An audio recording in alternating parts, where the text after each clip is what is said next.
And it'll be very hard to convince anyone, Pat Nevin, they won't do it again. Yeah, especially if they've got the fillip that Rangers didn't win yesterday, you know. And Celtic, I mean, I had a little look at the league table today, from last year today. Celtic dropped 23 points in 38 games, right? So less than a point a game.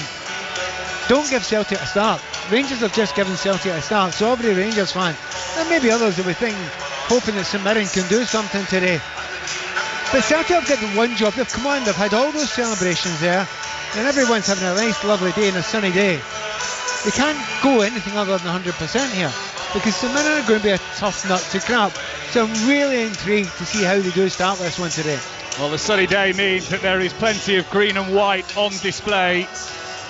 Some heavy-looking grey clouds above Celtic Park, but half the pitch is still in sunlight. And that vibrant green and white hoop shirt of Celtic on display, not on the pitch, not only on the pitch, but also on display in the stands as well. There is an air of familiarity about this Celtic team, even with one of the debutants in the squad. But as mentioned, we are going to pay respects to two Celtic legends that have sadly passed away over the summer. Two of their Lisbon Lions squad, the 1967 European Cup winning squad, sadly passed away. John Clark and John Fallon, who will be remembered here ahead of kick-off. Both teams lining up on the edge of the centre circle, and a minute's applause expected. Only substitute in the heat of Lisbon, where he and his teammates entered into the football history books. When his playing days were over, John continued to follow Celtic home and away. Both men's legacies will live forever. We will now have a moment's applause in honour of two great sailors, John Clark and John Fallon.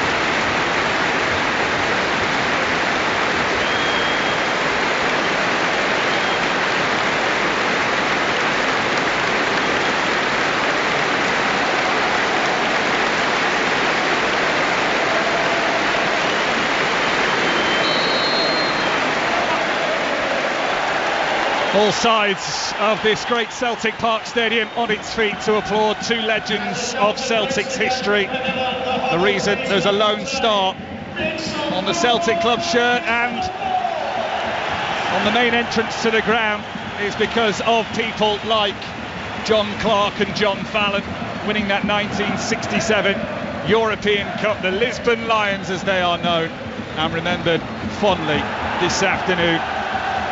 So the Celtic team with that familiarity, one debutant in the squad, and Kieran Tierney returns for a second spell at the club. The full official Celtic debut goes for Benjamin Nygren, the £2 million signing from Nordjylland in Denmark.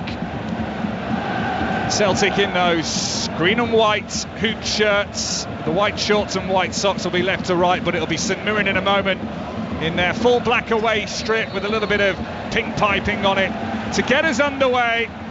First commentary of the brand new season on BBC Radio 5 Live comes from the home of the Scottish champions. St Mirren, steadiness and popularity in their manager is Stephen Robinson. Top 6 finishes in each of the last 3 years.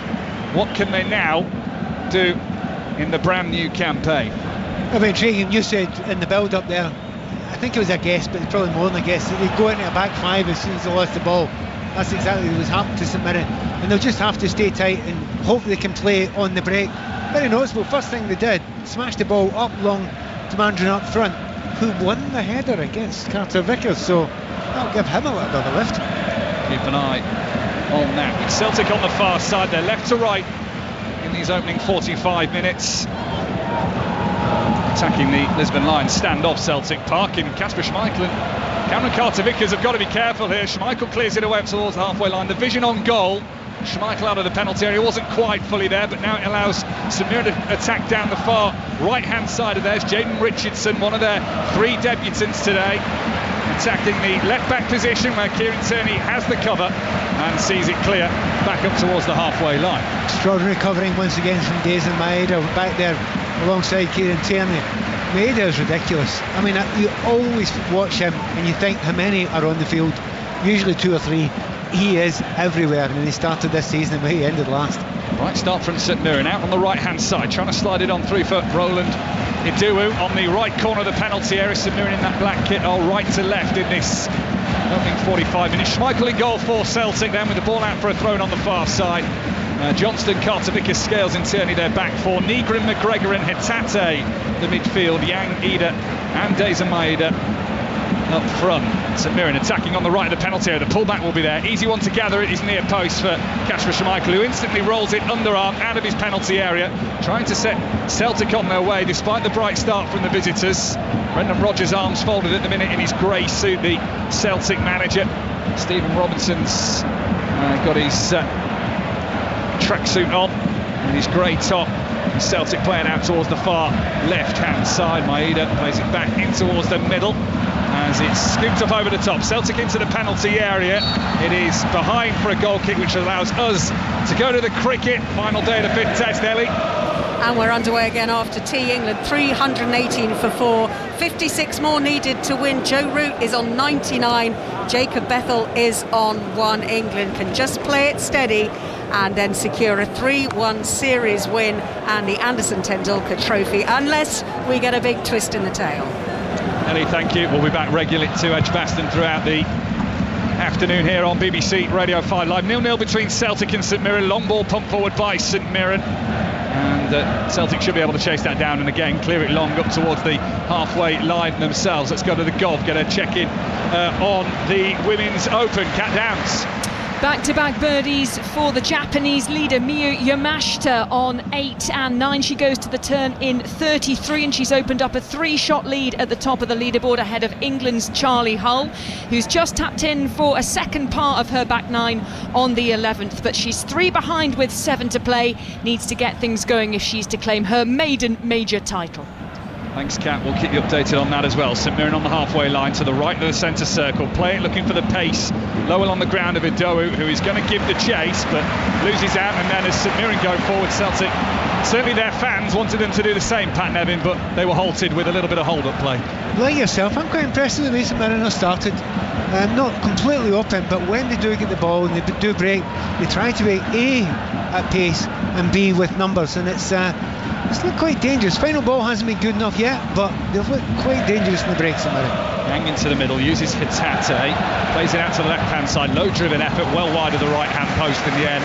Behind it goes for a goal kick. 0-0 on BBC Radio 5 Live into the 5th minute of the game here at Celtic Park. Chance to go now for the St Mirren team with Shamal George in goal. His debut today for the club. He's on loan from Wickham. Gogic, King and Fraser, their back 3. Richardson, Phillips, O'Hara and Taylor in the midfield. Then John and Idowu either side of Mikhail Mandron up front there. Tall, lanky figure who was well offside as Shamal George played that long goal kick up away from our right hand side towards Mandron to our left. Brought back under control. Celtic in possession, moving out towards the far side. 0-0 the score. Played back to the goalkeeper, Kasper Schmeichel, who scored the own goal in the Scottish Cup final in the final game of the season for Celtic last season, losing eventually on penalties as a result of that own goal, which levelled the tie up. Aberdeen then took the spoils, denying Celtic that domestic treble. Yeah, and a huge shock to a lot of people, maybe even Aberdeen fans as well. But a lot of people within Scottish football, they like to see it being shared about, and Celtic not winning everything all the time, although not many people in here agree with that. Yeah, say it quietly around here. Yang needs it for Hitate. Alistair Johnson's peeled away on the right hand side, low ball in. The stretch was there, but the connection not quite from Adam Ida. And behind it goes for a goal kick. It was his touch last, but nowhere near the goal. Well, he gets in the near post, but when you're playing with a back 3, you often have to get beyond those 3 players. So no space there to get into. He's made the right run, Ida, but not able to get in front of the defender there. Interesting watching St Mirren there. The most important player for them probably at the moment is Idowu, and he's playing in this unusual position just behind the striker. And you think, yeah, he'll run beyond the striker now and again, but do you know what? A bigger part of his job, stay on Callum McGregor every single moment when he's got the ball. If he can stop Callum McGregor, it's a big part of stopping Celtic. 32-year-old Celtic captain Callum McGregor turned 32 in the summer. He's Nigren, the signing for Celtic. Some fans want a few more names through the door for the home side heading into the new season, but there is an air that perhaps some of it depends on whether Celtic qualify for the Champions League. Yeah, it's the old chicken and egg situation there, isn't it? If you don't spend the money to make sure you get through that qualifying round, you could lose a huge amount of money. And Celtic, they've done well. They got a lot of money for Nicholas Cooden, who they sold, and they made a lot of money out of last year's Champions League run, because they had a very good run in that as well. So I can see why Brendan Rodgers is hinting it more. And nearly qualified for the knockout stages, Celtic last season, who are on the attack now down the far left-hand side. It's Dazen Maeda back infield towards the left corner of the penalty area. St Mirren pile the numbers back as Celtic use Maeda again and spread the play now into the centre. It's lifted over the top, lovely ball looking for Maeda, who'd come back inside from the far left. It runs behind for a goal kick, a little too far for his little legs, Dazen Maeda, but again the right intention from Celtic. Now Maeda, he plays in the left wing for Celtic, left attacking position, but he's all over the field. And we talk about his running power is extraordinary. I mean, like very few players I've ever known. But he has to develop an understanding on that left-hand side with Kieran Tierney over there. Now, if they do develop a good understanding, which I have a suspicion they are going to, they'll be bordering on unstoppable in Scottish, not only Scottish football, but European as well. Important milestone reached in the cricket at the Oval, Ellie. Yes, Joe Root's century, 137 balls with 12 fours, and he has done it again, and he has helped to take England to within 49 runs of victory, 325 for four.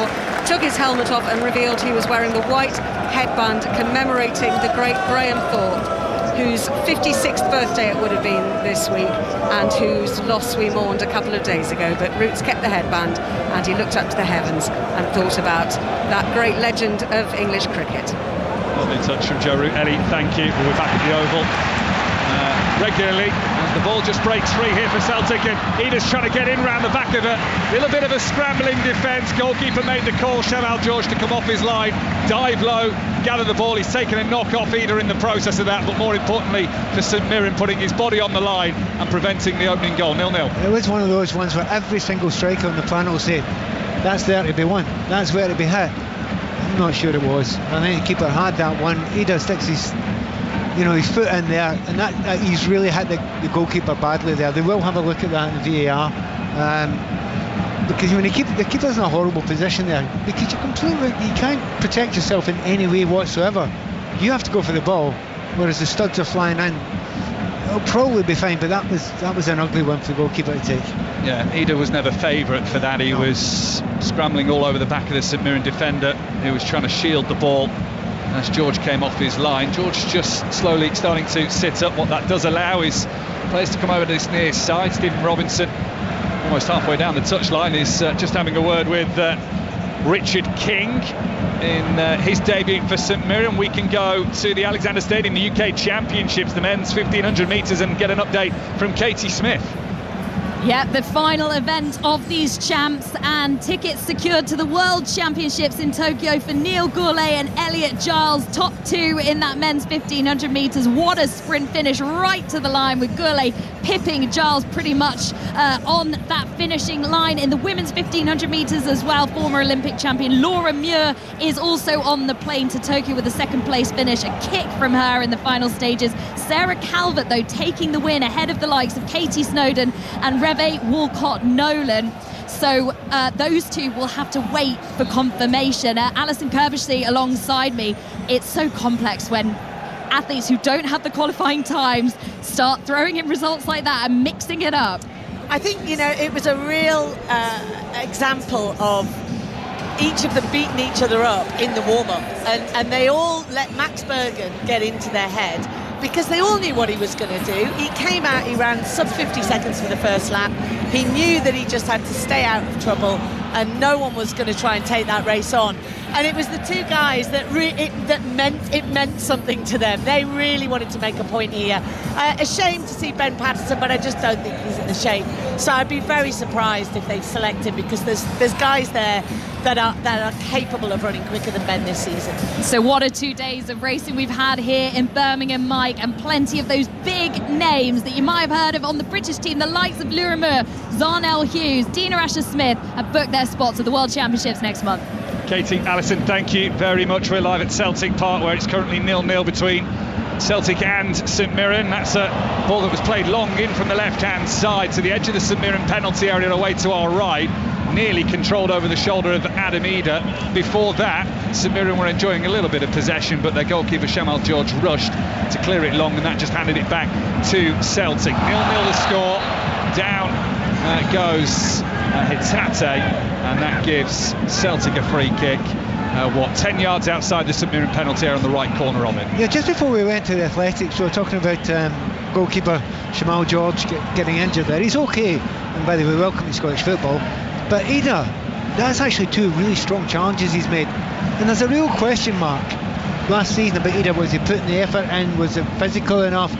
Well, at the start of the game, the first thing he did is he leathered into Fraser to say, here I am, I'm the big centre forward, you're going to have to deal with me. And then he's roughed up a keeper as well. I'll tell you what, Celtic fans won't be disappointed with that. 13 goals in 35 Premiership appearances last season for Adam Ida, former Norwich City man, as King just sees it back to Shamal George. Bright yellow gloves on the goalkeeper of St Mirren this afternoon in his lavishly red kit.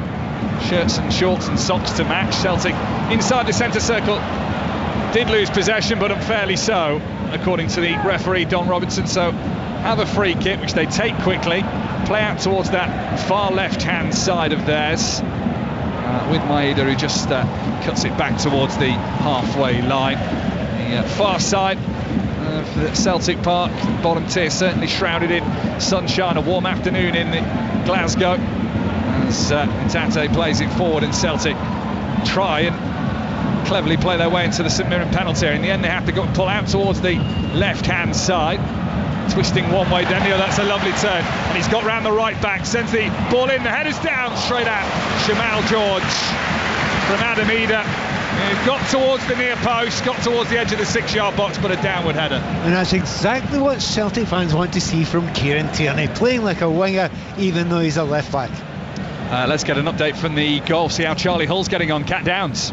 4th birdie of the day for England's Charlie Hull. She's back to within 2 of the lead of Japan's Miyu Yamashita, though the Japanese leader has just put one very close at the par 4 11th, so has a good birdie look to come to re-establish her 3-shot lead. But Hull playing well as she heads to the 13th tee. She's heading into the most treacherous, most difficult part of the course here at Royal Porthcawl, but she's still in with a chance of landing her first major title.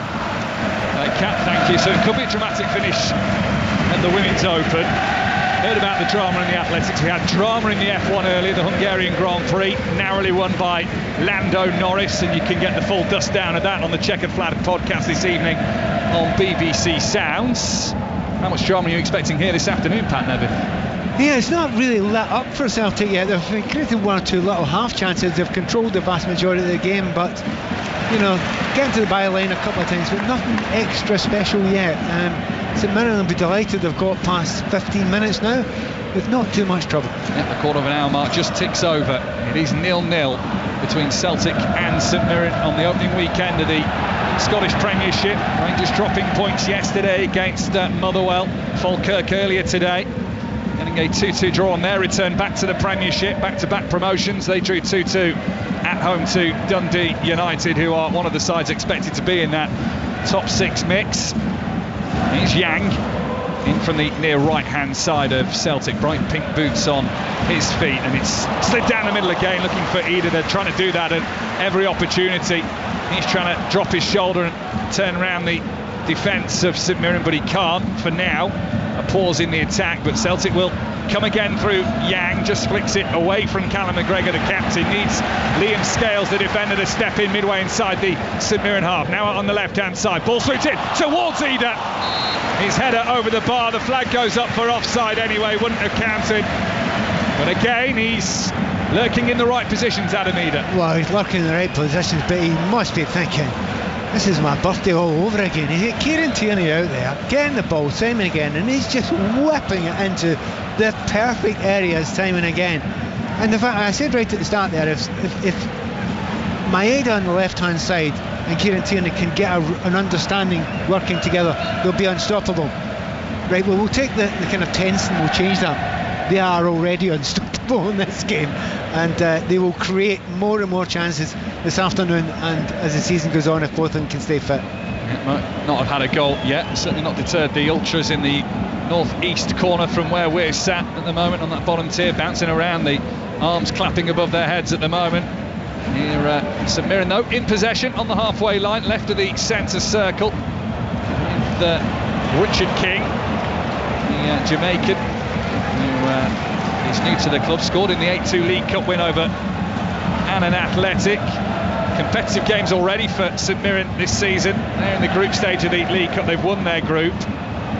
Celtic join in the later rounds with that European qualification to come. St Mirren out on the right hand side, have Jayden Richardson crossing a ball into an empty penalty area, and nobody in a black shirt latching onto the end of it. It runs towards this near side, Celtic's right back position, and the home side back in possession. A little bit of pressure on Kasper Schmeichel, chased down by Mikael Mandron, and Celtic able to get it away down the far side. Now Ida couldn't get the ball out of his feet, and from a possible opportunity to turn and face the St Mirren half, he stumbled on top of the ball and the momentum was quickly lost. He has won a free kick, but that's not the attack that Celtic wanted. They've played the free kick quickly though, and here's a chance for Maeda, who's round Shamal George, puts the ball right across the 6-yard box from the left-hand side, and a clever bit of defending has meant that the ball just runs straight across, doesn't find another green and white shirt, and St Mirren survive, but that's Celtic's best chance so far. Super intelligent, quick free kick there. Don't wait for the referee, get it down, player, and you might get away with it. Celtic did there. It was borderline offside,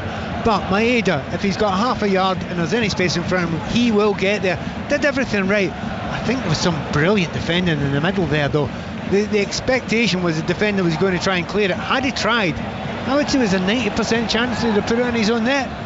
He took a chance to leave it. He was lucky. It went to no danger at all. Yeah, little jump over the ball from Richard King. It was important, it was clever, showed a lot of awareness there, and as Pat says, probably actually prevents the ball going in the back of the St Mirren net. So it's still 0-0. Played 19 minutes on BBC Radio 5 Live. Celtic in possession once again on that far side as they look to attack, but they just bring the ball infield for now, choosing to keep the possession. Be patient. Scales out towards the far side for Tierney to Callum McGregor, and then back out onto that far side touchline where the sunshine is here in Glasgow this afternoon. That mop of blonde hair, Liam Scales goes across to Cameron Carter-Vickers. Celtic now on towards this near right-hand side with Yang. He'll just let the ball bounce up in front of him, try and flick it with the outside of his right boot. It's quick interchange of play. Celtic across the penalty area again from the right-hand side. This time Alistair Johnston getting involved, but again can't find a teammate, and St Mirren survive. Yeah, but if you're an overlapping full-back, you just put it into that area. That's the perfect area there for Johnston. And I was just beginning to think there must be a slope in this pitch, because everything was going down the left-hand side for Celtic. Understandably so, they're very good there. But Yang over this side alongside Johnson, look, they're good players. Got to get them into the game a little bit, stretch them a little bit if you're Celtic, and ask more questions from the right hand side as well as the left of that St Mirren defence. Johnston scored against St Mirren last season in August. One of the 4 Premiership goals he scored last campaign. There's Maeda with that dyed blonde hair of his, clipped up down the left back towards the Japanese international, but it bounces out of play. And St Mirren will have a goal kick. Having started quite confidently, St Mirren, that's been lost a little bit in the last, 10 minutes or so. Gets to happen with teams that get control of the game. You know, Celtic got the ball, they're chasing, not exactly shadows, but they're chasing the ball. They've not got as much possession. They just naturally fall back. It just happens in games, and that's what Celtic tend to do in this league. They dominate teams, they pressure them, they wait for the mistake to happen, they wait for the little bit of a gap. And they've usually got good enough players who can spot that gap. And as I say, we keep on mentioning Tierney. He's looking pretty special at the moment out there. And the only thing about Tierney is, as everyone who's an Arsenal fan will tell you, keep him fit, and you've got a top quality player. Celtic on the halfway line. There has been a wicket in the cricket. Ellie Oldroyd can bring us up to date. Jacob Bethel going for a big swing to try and hurry this along and being clean bowled by Prasid Krishna. So England are still 42 away, 332 for 5. I said they're going to be 270 and they're not yet there. Yeah, look, India are fighting till the very end, and you've got to give them credit for that. Here, Jacob Bethel looking to go down the ground with a big one. He just gave himself a bit too much room and exposed himself, but well done to Prasid Krishna, who just keeps it stump to stump. I think if England are going to attack you, you never know, one more wicket and who knows, there is no Chris Wokes, so India need to fight right to the end. Yep, we have got Jamie Smith coming out to join Joe Root. Root's on 104, England 42 away, 332 for 5. Commentary on 5 Sports Extra. Ellie, thank you very much. We'll keep you up to date with that. Talking about a dramatic afternoon on 5 Live Sport. You can most certainly throw the cricket in. Celtic with Hatate looking from range to slide it in on the edge of the D. Now the arcing ball comes into the left, but it's far too close to Shamal George. He just pats the ball down on the floor, has it at his feet, will wait for Ida to close down, then pick it up, relieve the danger for St Mirren, running down the clock in doing so as well. We're at the midway point of the second half here at Celtic, the first half here at Celtic Park, and it's 0-0. Yeah, and I can see Stephen Robinson down there, the St Mirren manager. He's getting a little bit more animated because I think he knows that the game's going away from his team there. They're not controlling the midfield in any way whatsoever. They're not getting enough ball up the final third. They did once get into that final third and the ball was put in the middle. And centre forward, Mandron, see when it comes in there, it's not going to come in there that often. You got to be there. And he hadn't, as they say, bust a gut to get there. You've got to do that every time because it's only limited occasions you'll get at Celtic Park. Whereas if you're Adam Eder at the other side, you probably had 4 or 5 balls you really whiz across that 6-yard line, and you're going to be at least another 5, 6, 7 before the end of the game. You just need to get on to 1. He's had a couple of half chances so far already. Both managers looking pretty relaxed on the touchline. Arms folded for Brendan Rodgers, who he's unsure whether he'll be here come the start of next season, into the final year of his current deal. And Stephen Robinson looking relaxed with his hands in his pockets as the cross comes in from the right hand side, floats over everybody. This is a St Mirren attack which Celtic, now in their right back position, are able to hack up into the air. To be brought down under the heavy touch though of King, and that allows Celtic back in. King on the recovery as Ida tried to move out towards this near right hand side of Celtic. St Mirren play it over towards the far side themselves and look to go once more on the right corner of the penalty area. It's stabbed into the middle. Mandron was stretching and stretched too much to take a lot of Liam Scales and none of the ball, and Celtic have a free kick inside their own penalty area. Again, the hope's there for St Mirren now and again. When they did get up the park there was 4 players in the box, and quite often you go to see games at Celtic Park in this division, you maybe get 1, 2 in the box in a break. Actually, enough of them got in there, and that was quite impressive. The real shame for St Mirren is the quality of the ball in has been basically nowhere near good enough most of the time so far. Carter Vickers for Celtic uses Alistair Johnson, who gives him the ball back immediately. Now Kasper Schmeichel in his musty yellow outfit, the Celtic goalkeeper on the edge of his penalty area. It's worked out towards the far side. Here's Maeda, stabbed on the outside of the boot of Kieran Tierney. Should be chased out by Gogic and up towards the halfway line where St Mirren can get a little bit of possession, a little bit of space, a little bit of time through there. Captain Mark O'Hara now out towards the near side for Declan John. Been known to Bolton Wanderers fans. Bolton lost their opener in League One. We brought you reports of that earlier today against Stockport County 2-0 at Edgeley Park. Football is well and truly back, but as Steve Crossman was saying in the build-up, it never really went away. A week ago today, England winning the Women's Euros, going back-to-back in Switzerland. King, long ball over the top. He's brought down well as well by Killian Phillips, who is set to be a star man for St Mirren this season. Was closed down quickly enough. Celtic have done their defensive duties. They've smashed the ball into the stand here on this near side, just down below us in front of the dugouts. A little bit of an injury to take care of Alistair Johnston here on the near side as well, but St Mirren will have a throw in. It was the ball over the top that Killian Phillips was trying to latch onto. Yeah, and to be honest, a really good run from deep. There's been a couple of times when Idowu has come there. Obviously, he's playing just behind centre forward Mandron. He's got into that position a few times and he's found a bit of space. And what you do know about Celtic, they will attack. That's the way it is. Both fullbacks will go. There are gaps in there, so if you can break at pace, there are areas to run into. They haven't made enough capital with it yet. I would say that one there from Phillips was one of the best positions they've got into the game so far, and he's going to try the long throw now. He is from the right hand side into the penalty area, a bit of spin on it. Where's it going to drop? Who's going to get the second ball? Declan John had a look at it, snatch shot, lower the left hand post, it goes wide. Semi-chance for St Mirren. I mean, he's wanted to catch that a little bit better. I mean, some of the times you see who's in front of you, and it's Kasper Schmeichel, so you almost over-concentrate. He's trying to hit it absolutely perfectly.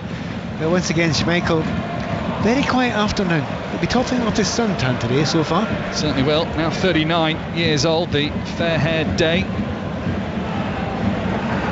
Played all but 6 Premiership games for Celtic last season. Under the feet of Hatate, he does well to not only keep control but wriggle free of the pressure that came from Roland Adowu as well.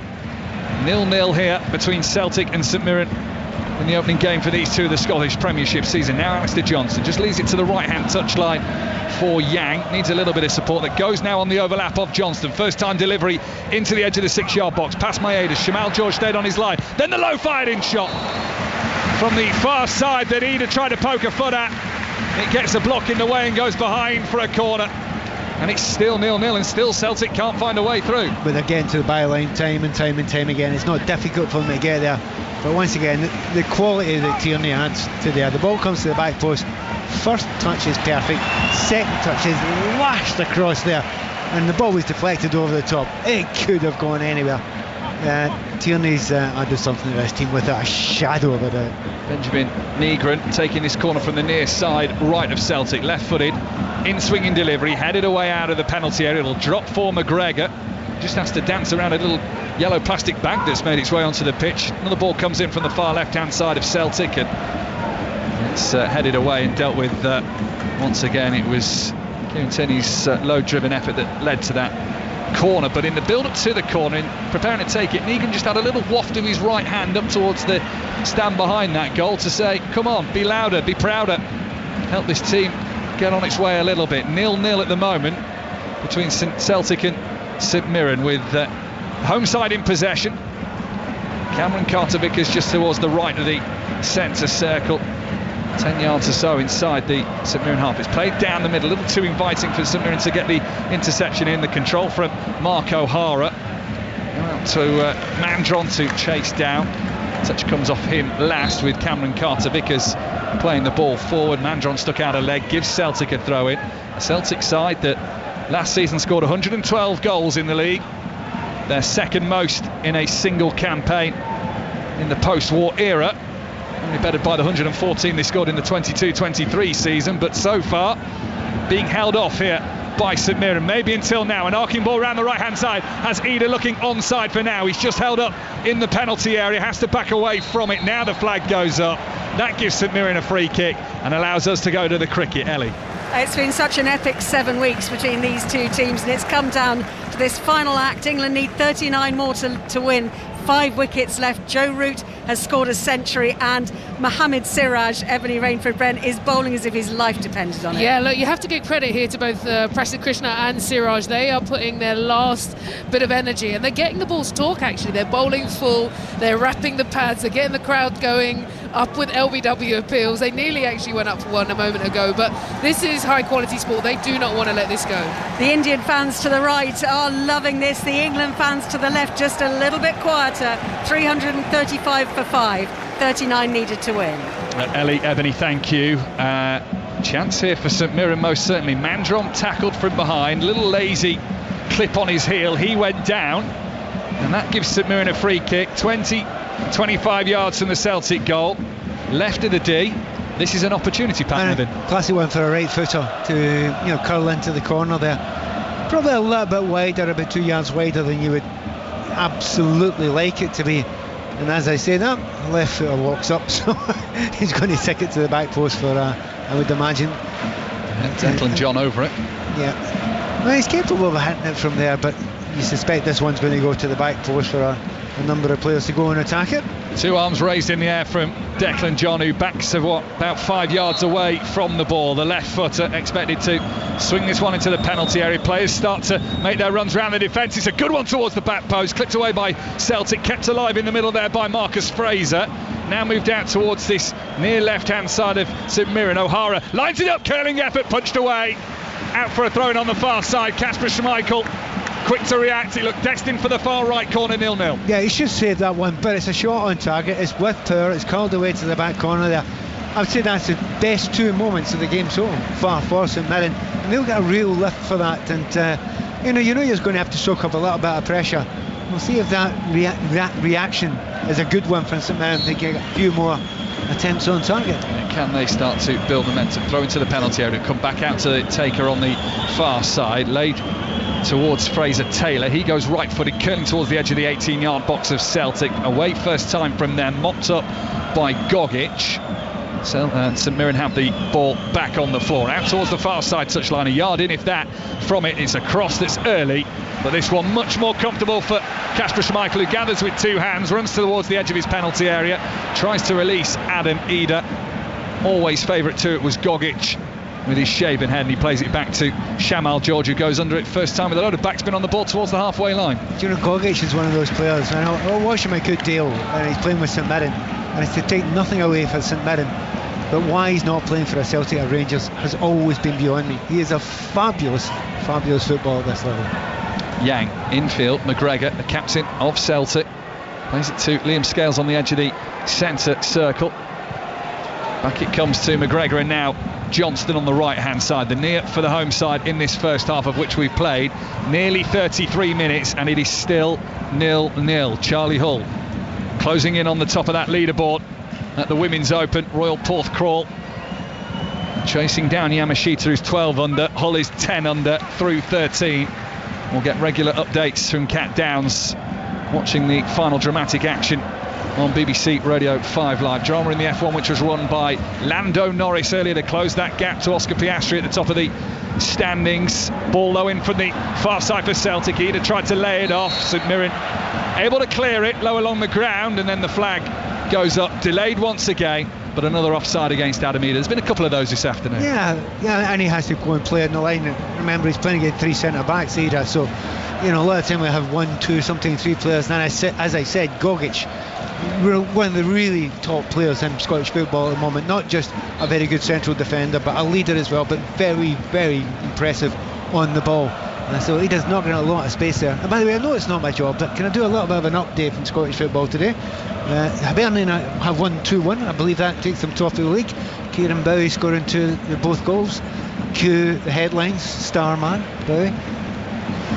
Pat providing all the updates for us. Do you think I would do it for Whitney Hibbs? Maybe. I was going to say, maybe with a little bit of vested interest in there as well. 0-0 here between Celtic and St Mirren. And the ball played out towards the left-hand side. Tierney tries to go early, blocked off at source by Killian Phillips. Now a permanent signing at the club. Already has 4 goals this season. Both of them coming in his last 2 games against Down and Ayr. The former Crystal Palace youngster did score in that 5-2 loss against Celtic back in March.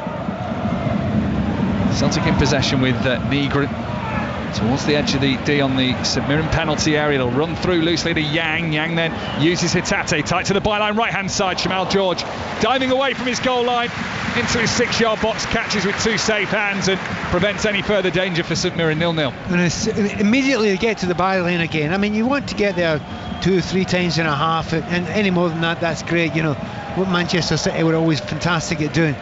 Celtic are doing it with such ease at the moment. I looked right down at Brendan Rodgers, and he was already making a note about it, because I think he said to his team, keep on getting there, but the midfielders, you've got to get into that area when you get to the byline. And at the moment they still can't get that final touch. It's getting nervy at the Oval, Ellie.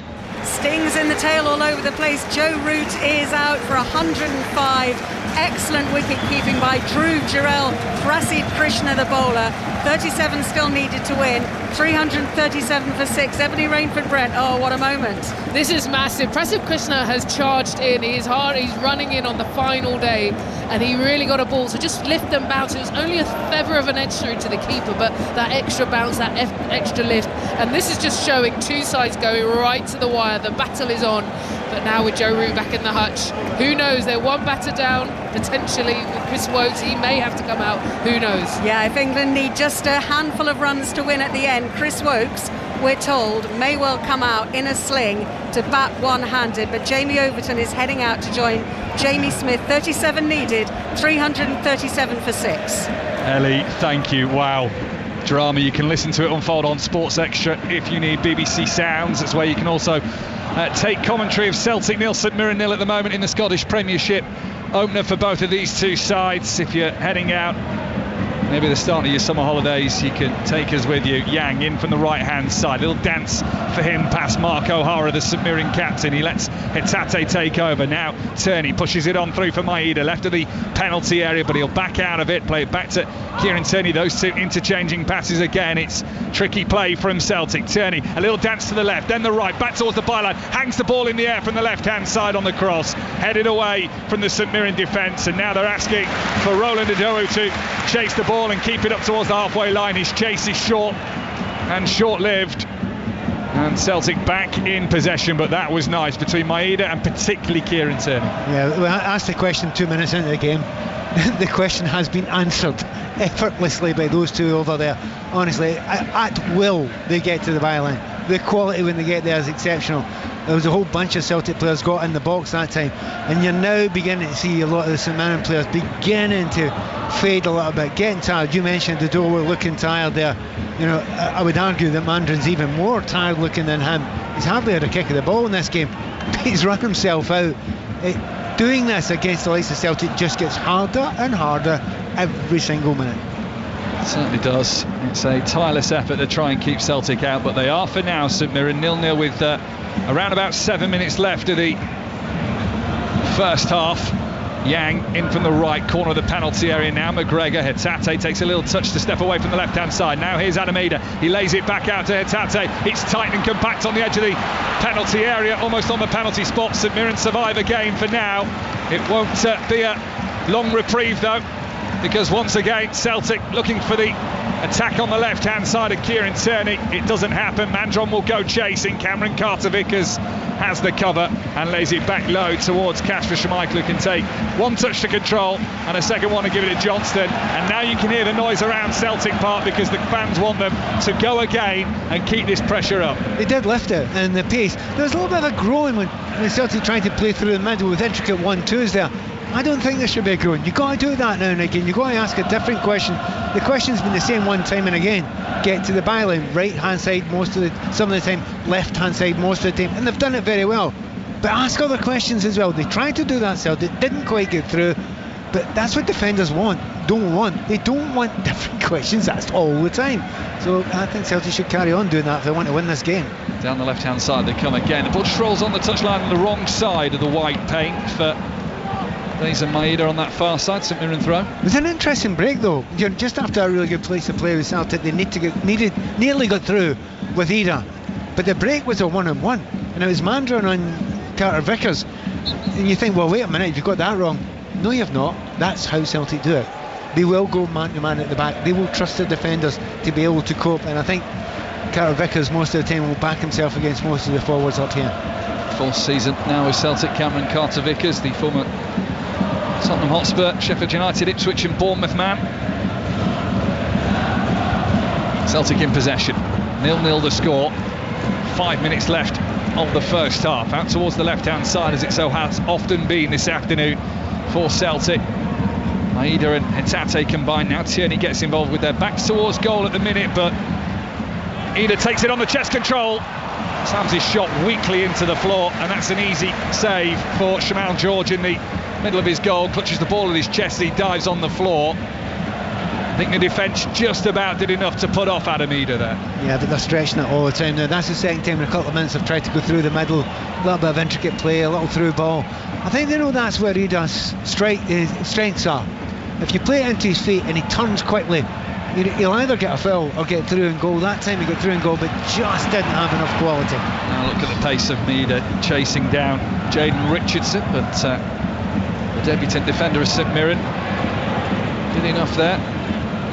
Playing from Boreham Wood in the summer. It's Richardson, who won the National League South playoffs last season. Has had time in Scotland before. He's a former Aberdeen man.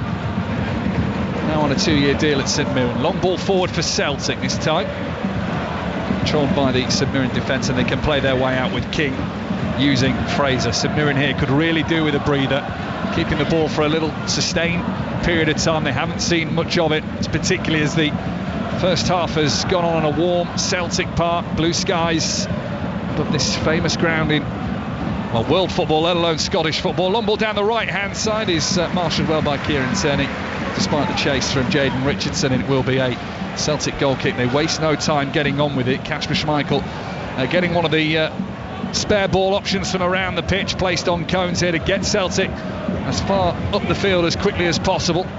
Johnston on the halfway line, 0-0 the score. A little over 3 minutes left of normal time at the end of this first half. Celtic at a relaxed pace now with Liam Scales, squares it across the pitch towards his near side to his centre-back partner in Cameron Carter-Vickers. He now plays a low ball down the right. On the touchline is Alistair Johnston. Johnston infield to McGregor. Now Hitate, mop of black hair bouncing with every step that he takes.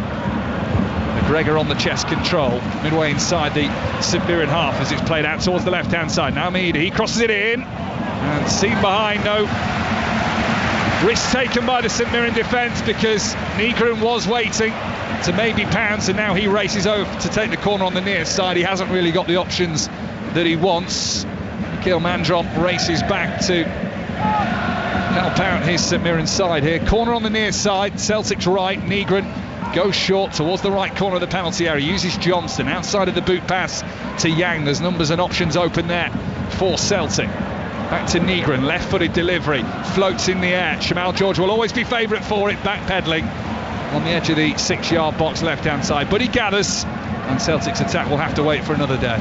Do you know, if you're a Celtic fan just now, I will not be surprised if there's one name in your mind above all other names right this second. He's a player who's not been here for 6 months.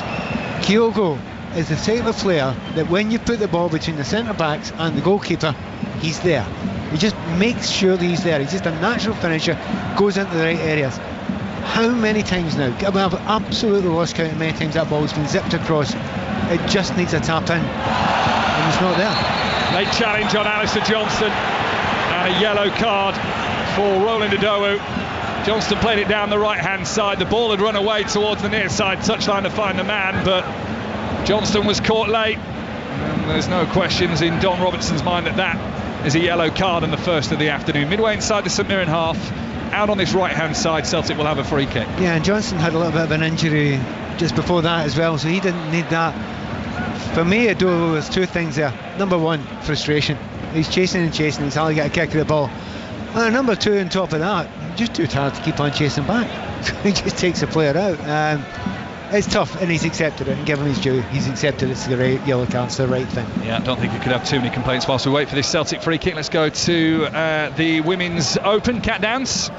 Fifth birdie of the day for Charlie Hull on the par 4 14th, drained a 25-footer, and she's back to within one shot of the lead of the Japanese leader Miyu Yamashita, who is in a bit of trouble down the par 5 13th. Found the sand, and she's got to get up and down to save her par and save her lead. Hull closing in, one behind with 4 to play. Kat, thank you. What an afternoon of Five Live Sports. Steve Crossman's at the Hungarian Grand Prix. He'll give us the debrief after Lando Norris took victory earlier in just a few moments' time. 1 minute of added time here at Celtic Park. We've got the cricket going on where England are closing in on that 374 target. Ellie Oldroyd can keep us updated there, plus Charlie Hull. Drama in the athletics as well, with a tight finish in the men's 1500 metres. It's great afternoon of live sport as the football season picks up again. We're at Celtic Park for what is currently 0-0. If St Mirren can survive the next 30 seconds, they will 100% take that down in the tunnel at the break, and Stephen Robertson, the manager, will be a very happy man. But for now, here comes Yang trying to make sure that Celtic can take a lead going into the interval. Yang to Hetate, but he's got his back to goal and needs the support of McGregor. St Mirren keeping that tight line for now, but Maeda gets it on the left-hand side. Across goes Richardson with him, and then fired in. It's still alive here for Celtic. Soft header in the end from Nygren means Jamal George can catch. That will probably be it for the end of the first half. Celtic very nearly finding the breakthrough. It is the end of the first half at Celtic Park. Very nearly did the home side take a lead into the break, but St Mirren's resistance holds firm for now, and they'll be taking a big breath as they get their energies back for the second half. Yeah, to me, that's the best chance of the game for either side there. Deflection, I think goalkeeper gets a hand on it, hits off the woodwork, comes back out there, could have gone anywhere. What a moment it could have been for Nygren, but he didn't get it, and they've held on by the skin of their teeth. The fingernails are getting worn down there by St Mirren, and you feel if this keeps on going at this level, they'll eventually wilt. However, 0-0, half-time.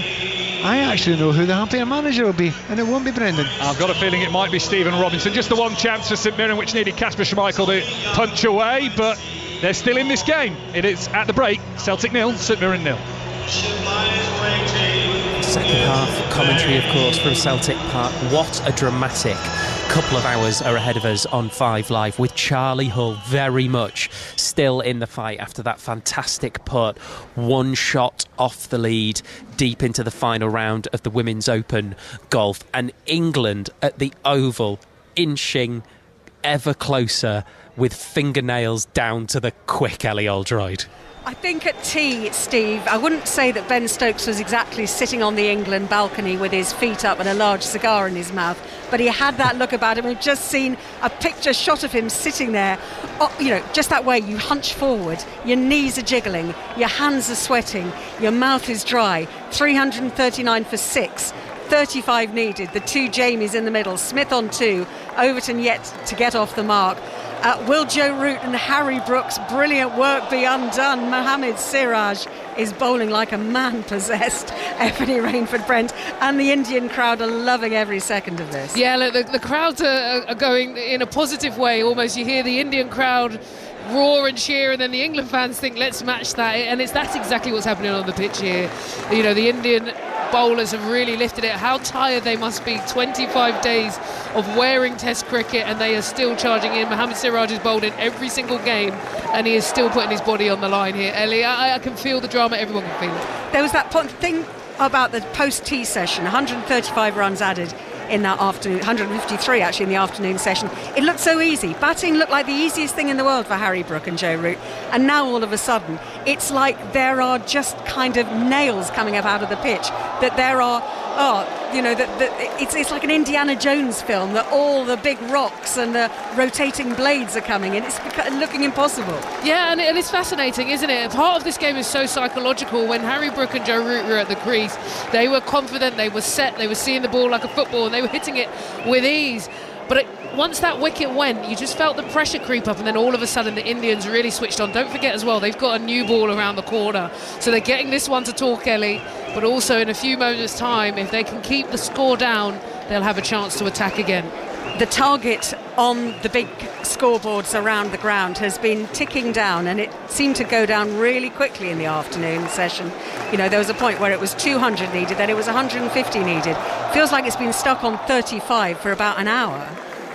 It really has, and I think the reality here is, India, what they've done really well is they've really attacked the stumps, so it forces England to have to play. Jamie Overton has been trying to keep his cool. There's even been a lot going on in the stands where he's asked people to sit down so he can concentrate, and this is what's happening here, is just a real attack from India, keeping it stump to stump, forcing England to play, and it's been hard to get away, and it's been hard with the pressure. Chris Wokes on the first evening here ran down to field a ball just below us, fell over, tripped over, hurt his shoulder, has basically been sitting out the rest of the game. his shoulder seriously injured. We don't know what it is. Almost certainly a dislocation, could be worse than that. But we're told he has his whites on and can come out. Yeah, and we were having this conversation, Ellie. They might have to risk it. You know, he's had a bad injury, clearly, and he's potentially going to be out of the game for some time. But if it comes down to him needing, say, 10 runs to win, England needing 10 runs to win, he will put his body on the line for the team. He's got his whites on in that changing room, so he may be called on. Throughout this whole day, Steve, every single member of this crowd has been gripped by the drama. 339 for 6, 35 to win. If England win this, it will be the greatest run chase on this ground by a country mile. If India win this, it will be one of the great victories, one of the great comebacks, levelling the series. I mean, so much drama still to come. It's still 35 needed. It's going to be 35 runs needed forever. It feels like it has always been 35 runs needed. Thank you very much, you two. We'll be back with you very shortly, no doubt. Of course, we've got second half commentary on the way. Celtic 0, St Mirren 0 at the break. First game of the new Scottish Premiership season for those two. If you're wondering why I'm a little bit quieter now, I'm not at Royal Porthcawl, where you have to just be slightly more hushed when the big putts and the big shots happen at the Women's Open. It's because I'm now in the massive, sprawling press room at the Hungara Ring. There's probably about 200 journalists in here, all tapping away on their keyboards. I'm going to speak to one of them shortly, our correspondent Andrew Benson. We will hear from Lando Norris. We'll bring you right up to date with what's happening at Royal Porthcawl. We'll be back and forth to the Oval, and then second half commentary from Celtic Park, all after the news on 5 Live with Lisa McCormick. The voice of the UK. This is BBC Radio 5 Live. Thanks, Steve. The Financial Conduct Authority has announced a consultation into compensation for people who were charged hidden commissions on car loans. It's thought the total cost of the scheme could be as high as £18 billion. Health officials in Gaza say 6 more children have died from starvation or malnutrition in the past day, bringing the total to 175, 93 of them children. The government here says it's working quickly on a plan to bring children who urgently need medical care to the UK. Winds of up to 85 miles per hour are being forecast to hit Scotland as Storm Florence hits the UK. An amber weather warning is in place for much of the country from 10 a.m. tomorrow. A yellow warning for wind comes into place across Northern England, North Wales and Northern Ireland at 6 o'clock in the morning. And the BBC has confirmed it's investigating claims of alleged drug use by 2 Strictly stars. It follows a report in The Sun on Sunday claiming the use of cocaine is well known. The corporation says clear protocols and policies are in place for dealing with any serious complaint. BBC Radio 5 Live. Weekdays from 9. Nikki Campbell takes your calls on the day's biggest news. It's great that you've got in touch, great that you're on. I'm sure people have no idea the amount of grief and stress that doctors go through. We have a serious problem in identity. Are we England? Are we UK? Are we Britain? Are we Great Britain? Such passionate opinions on both sides of this argument. Nikki Campbell, back Monday from 9. BBC Radio 5 Live. Listen on BBC Sounds. This is 5 Live Sport with Steve Crossman. Listen on BBC Sounds. Straight back to the Oval, Ellie. Yes, we've got an umpire review for caught behind. Jamie Overton, well out of his crease, just playing at one from Prasad Krishna, trying to drive. It was caught by Dhruv Jurel behind the stumps. He appealed, not with a huge amount of conviction, Ebony. We're just looking now at Ultra Edge. It looks like it's hit the ground and not hit the bat. I think the question was from the umpires. The umpire were reviewing to see if the ball had, when it gone underneath the bat, did it hit the back on the way up to the keeper, and if it did, it would have been going on the full. Here to us, Ellie, it looks like it's grounded, which means that Jamie Overton would be safe, but the umpires haven't confirmed yet. No, just waiting now for confirmation of this. They're rolling it backwards and forwards, so you can see the spike when it hits the ground. Looks like there's a little bit of gap between bat and ball at that point, and I think he's going to survive here. The umpires are conferring. Kumar Dhanasema and Azim Raza just looking at the screen, looking at each other. 339 for 6. I'm going to have a look at it again. Yeah, gut feel here, Ellie, is this is not out. It looks like the ball's gone under the bat and hit the floor, which is what they want. What they were just checking is, did it bounce and hit the back of the bat on the way through? I think he's safe.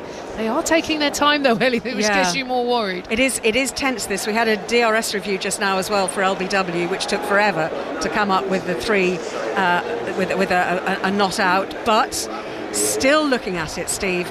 Smith on 2, Overton yet to get off the mark. Again, it feels like he's been there for ages and not scored. But still, guess what? 35 needed to win for England, and it's dark, and the clouds are hanging low now, and the floodlights are on, and everyone is so full of tension. This is such drama on the final, what will almost certainly be the final day of this Test series. All right, well, I'm not recommending to anybody that you hold your breath for the next 90 seconds. That wouldn't be sensible. Hang on, result not out, Steve. There we go. Thank goodness. And breathe. And breathe. Thank you very much, you two. Commentary continues on 5 Sports Extra. Here at the Hungara Ring, we brought you full commentary of Lando Norris winning the Hungarian Grand Prix, holding off his teammate Oscar Piastri to cut the gap in the World Championship title race down to 9 points. Let's hear from Lando Norris. He gets a break now. It's clear that race took a lot out of him.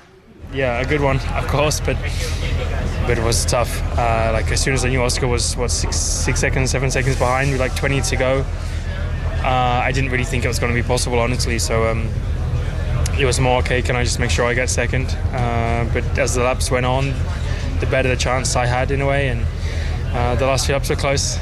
Well fought from both sides. It was fun racing, and yeah, a bit tough. If I made one tiny mistake, it was over. So it was good fun.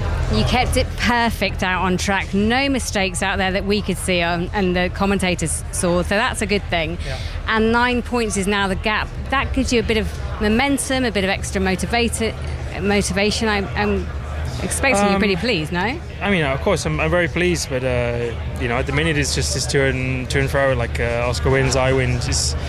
It's very close between us. At this point it's so close, I wouldn't say there's a momentum thing. It's just he's driving well and I'm driving well, and that's about it. That's the extent of it. So, I'm making my life still too tough. I'm not giving myself the opportunities that I need still.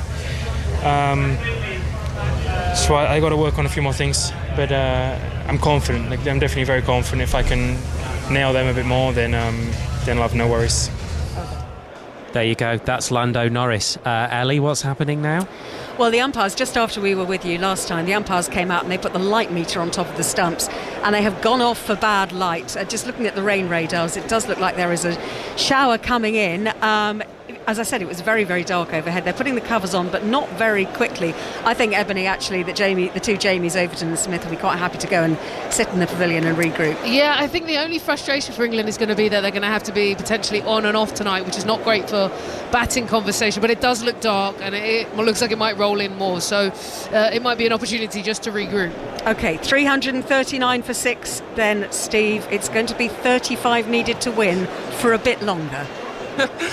Oh, goodness me. Thank you very much, you two. Right, here at the Hungara Ring, I've got our F1 correspondent, Andrew Benson, with us. Andrew, we're just listening there to Lando Norris speaking immediately after the race, but they speak a lot. Were there any kind of killer quotes that have struck you? Well, I think the first thing he said when he got out of the car and spoke to someone from the media was, I'm dead, which kind of gives you an impression of how much this took out of him. When they stopped, when they switched Norris to a one-stop to try and give him a chance of getting onto the podium, a second place at that point, they didn't think that beating Piastri was an option, really. They didn't even know whether he would make the one-stop work. So that tells you just how difficult it was for him to make his tyres last those 39 laps that he did. I think this is probably one of his best wins, and it's certainly a big boost that he needed going into the summer break to cut that championship lead back to 9 points, as opposed to seeing it extend to nearly a full win. What I really enjoyed seeing at the end of the race is what these two guys will do to win against each other now. You said a little bit earlier this week that you can see that it's all been quite nicey so far. I think it's pretty clear the days of it being nicey are numbered. Well, I think it's still nicey in the sense that they get on together out of the car, and the harmony within the McLaren team between the drivers and the team bosses and everything is all still fine. Or at least that's what we can sense right now in the immediate aftermath of the race. But what we heard in the race was just how much it meant to them. At one point, Piastri was asked, "Do you want to focus on beating Leclerc, which looked like being for the win at the time, or do you want to focus on beating Norris?" And he went, "I want Norris. I don't care about Leclerc." As it happened, Leclerc faded in the last last part of the race, and he wasn't in the picture anymore, so it did become for the win. But in those radio exchanges between Piastri and his engineer and Norris and his engineer, we finally heard, I think, the nakedness of the competitive instinct of both of those drivers, and it was the first real edge that we've felt this year, I think, because it's been, as you say, so nicey off the track and on the track. So it doesn't stop it being harmonious, but it does mean that for us watching, we now get a sense of just how much it means. And of course, the more tension there is like that, the more possibility there is that it'll boil over at some point. Thank you. I'll let you get back to scribbling. Thank you. Top man, correspondent Andrew Benson. Right, well, we've got the cricket drama going on, and also Charlie Hull is still very much in contention to win her first major. So, Catherine Downs, what's going on now? Yeah, we've really been enjoying that drama and the tension at the Oval. It's just as tense here at Royal Porthcawl on the South Wales coast, Steve. Charlie Hull, one behind with 3 holes to play, but she's found a bit of trouble down the fairway off the tee on the 16th, which has all week played the hardest hole on the course, so she's just tackling the toughest patch of her final round, and she's 1 shot back. Meanwhile, the leader, Miyu Yamashita of Japan, is just ticking off the hole. She's got 4 straight pars so far on her back 9. She's still 1 ahead. Hull on 11 under par, Yamashita on 12 under par, and at the moment that's where all the focus is here at Royal Porthcawl. The Telegraph's golf correspondent James Corrigan is sitting alongside me, a proud Welshman himself. It's turned into quite the spectacle, hasn't it, James? Well, when I set off from Cardiff this morning, I was driving up the M4 and it was, grey and rain, and I thought, here we go again. The old cliches will go around the world about how when you go to Wales it rains, and guess what? The sun's come out, and this is the perfect spur stage. This is actually what we dreamt about when Porthcawl got the Women's Open, and I think it's just the course looks absolutely spectacular. Charlie's put on a great show. She's thrown everything at this leader, but the leader will not buckle. She's yet to have a bogey today, and it's just fantastic. As a Welshman, I am proud of this place. Whenever we've had golf before, the Ryder Cup in 2010, it was a monsoon. We've had the Seniors Open here 3 times. Each time it's been basically played underwater, and it's been a nightmare. So this is just fantastic for us. Yeah, it's been a spectacular week, and Charlie Hull looking to give us a spectacular story to tell, Steve. She's 1 off the lead of Miyu Yamashita at 12 under par, just splashing out of the bunker here on the 16th, looking to avoid trouble. It's just plunging down into some rough down the left-hand side of 16, so she's in danger here of dropping a shot, Hull, and drifting 2 off the lead with 3 holes left to play. Sports Extra 3 for the golf, Sports Extra to see if we get back on in the cricket. Full-time football scores: Stockport 2, Bolton 0, Falkirk 2, Dundee United 2, Dundee 1, Hibs 2, Celtic 0, St Mirren 0 is a half-time score. Second half commentary live on 5 Live with Pat Nevin and Mike Minor. Steve, thank you. We're Celtic fans in that northeast corner. From the top of the first tier down to pitch side, have just unveiled the second of their tifos, remembering one of the 2 Lisbon Lions from the 1967 European Cup win. This one about John Fallon.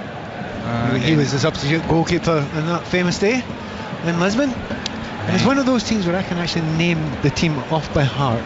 Does that make me sad? You've just been encouraged by producer Gavin Wallace to go and name them. Oh, it's easy. Simpson, Craig and Gemmill, Murdoch, McNeil and Clark, Johnson, Wallace, Chalmers, Auld and Lennox. Do you want it? Very well done. Do you want to do the starting 11 for Celtic this afternoon as well? No, but I could do that lip smacking first question one if you want. Schmeichel goal for Celtic. No changes to them at the break. Johnston, Carter, Vickers, Scales and Tierney, the back 4. Negrin, McGregor and Hatate, with Yang, Ida and Maeda. Their front 3 this afternoon. Celtic the home side, the green and white horizontal hoops, white shorts, white socks. They're now right to left in the second 45 minutes, attacking away from the Lisbon Lions stand. A little bit of marshalling to do for Liam Scales here, which he does well. St Mirren have made a change at the break. They brought on Jonah Ayunga for Fraser Taylor, an attacking substitution by Stephen Robinson. His side all in black this afternoon, left to right, George in goal, Gogic, King and Fraser the back line, Richardson, Phillips, O'Hara and now Ayunga as the midfield. John, Mandron and Idowu, their front 3 that have rarely seen the ball.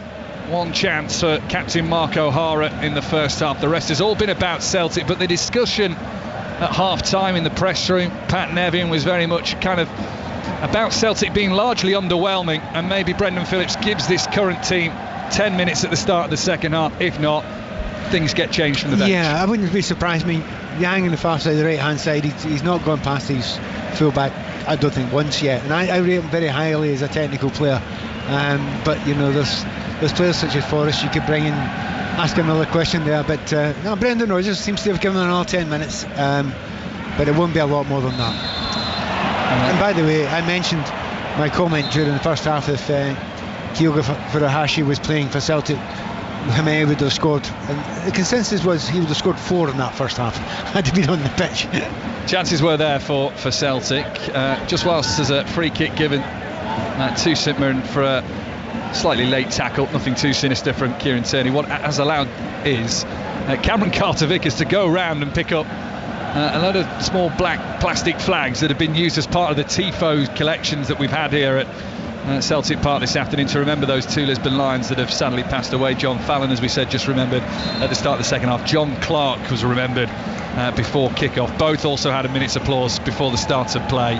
But a couple of those black banners that have outlined the silhouettes, the Tifos, have made their way onto the pitch. So Cameron Carter-Vickers has just done a little clean-up operation. St Mirren in possession on the halfway line with Richard King, one of 3 debutants today for the club. Also Killian Phillips starting, but he's now signed permanently. His debut technically came last season in his loan spell. So win the ball again on the halfway line. Here's Gogic, just on the edge of the centre circle. It's a curling, right-footed ball in the air, swinging towards the Celtic penalty area. Celtic fans a little uncomfortable here with how their team are just handling the possession. Down on the floor now with Cameron Carter-Vickers, and played back towards goalkeeper Kasper Schmeichel. Like I say, just the one save needed from him in the first half from the curling shot, looking for the far corner from the St Mirren captain Mark O'Hara. Here's Tierney, impressive start to his second spell here at Celtic Park.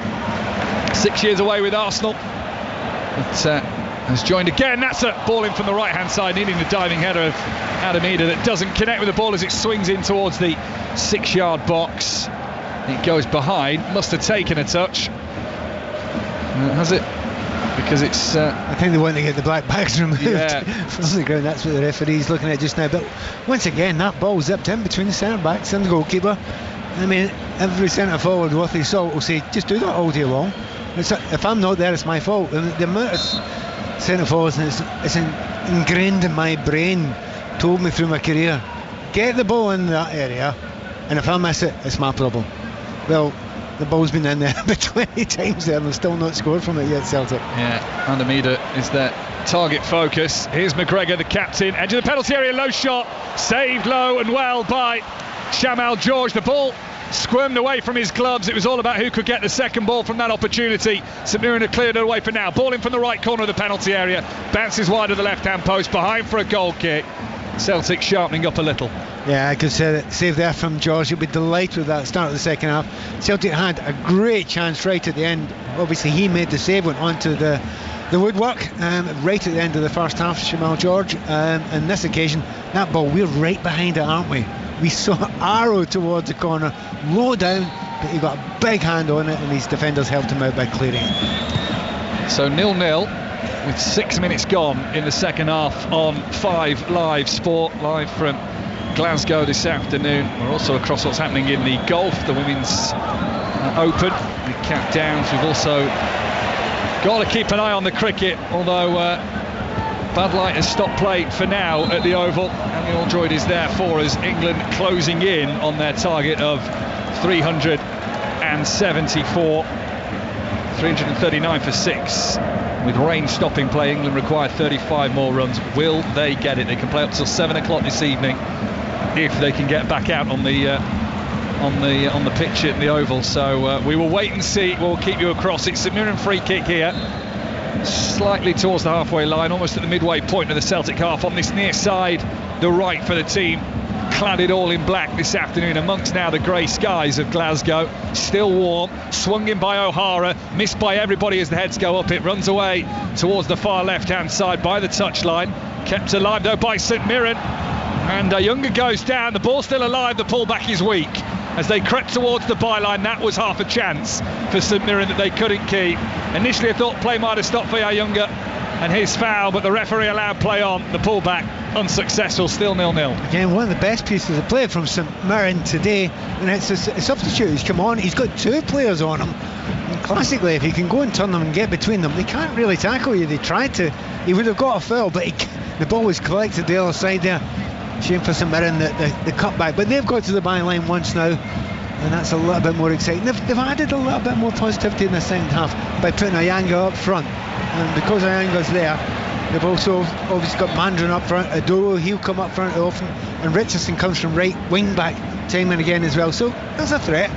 Ayunga, who scored against Celtic in the final game of last season, as they, the home side, try and build on the edge of the penalty area, but unsuccessfully so. But now on the break, maybe with Celtic pushing forward, can St Mirren do something here? Ayunga, left corner of the penalty area, he tries the shot, that is too weak. He slips as he takes the shot, and Kasper Schmeichel makes the save at his near left hand post, and now he quickly tries to get Celtic back on the front foot, back up the other end with Hatate, who runs through the centre circle, gives it out to the right hand side, the far side now for Celtic. Hatate gets it back. It's slowed down a little bit with St Mirren in their defensive positions. Crossing from Maeda, sliding challenge came in from Marcus Fraser, who looks like he might have injured his back in stretching to put that ball behind for a corner, which he did. Celtic corner on the near left hand side, but a little concern here for Marcus Fraser. Well, he won't want to go off at a corner kick, you know. He's an important player in that box if a ball's going to be put on high, so the physios are waiting, but I don't think he's going to let them get on. You don't want to go down to 10 now. He's on his feet. He'll run that injury off. Just a moment of concern. The physios retreat back towards the dugout. Corner on the near side left then for Celtic, so expect an out-swinging left-footed delivery from Nygren. Another debutant on the pitch. The header goes up from Maeda, but over the bar. And it's a goal kick in the end to St Mirren, 0-0. He's not the tallest player to pick up, like the proverbial salmon there. Headed over the top. Another half chance for Celtic. They are creating them. And I suppose what Brendan Rodgers will think, well, just keep on creating that number, and eventually one of them, even might be a mistake, a miss-hit, a bobble, a deflection, might end up going in. Tension-filled afternoon on 5 Live Sport. That includes from the Women's Open, where Cat Downs. What's the latest on Charlie Hull? First drop shot of the day for England's Charlie Hull on the par 4 16th. It's played the hardest hole on the course all week. Charlie Hull making a bit of a mess of it, but draining an absolute monster from 20 feet to limit the damage to just the one drop shot. It means she is 2 behind the leader, Yamashita, with 2 holes left to play. The leader just teeing off the 15th, and Hull just hitting her tee shot on the 17th. She's at 10 under, Yamashita at 12 under. Cat, thank you. We'll be regularly to Royal Porthcawl throughout the rest of the evening as Maeda tries to get in on the left-hand side of the penalty area, and then a little bit of shielding work done by Marcus Fraser, who gets a nudge in the back. He goes down. He was waiting for it.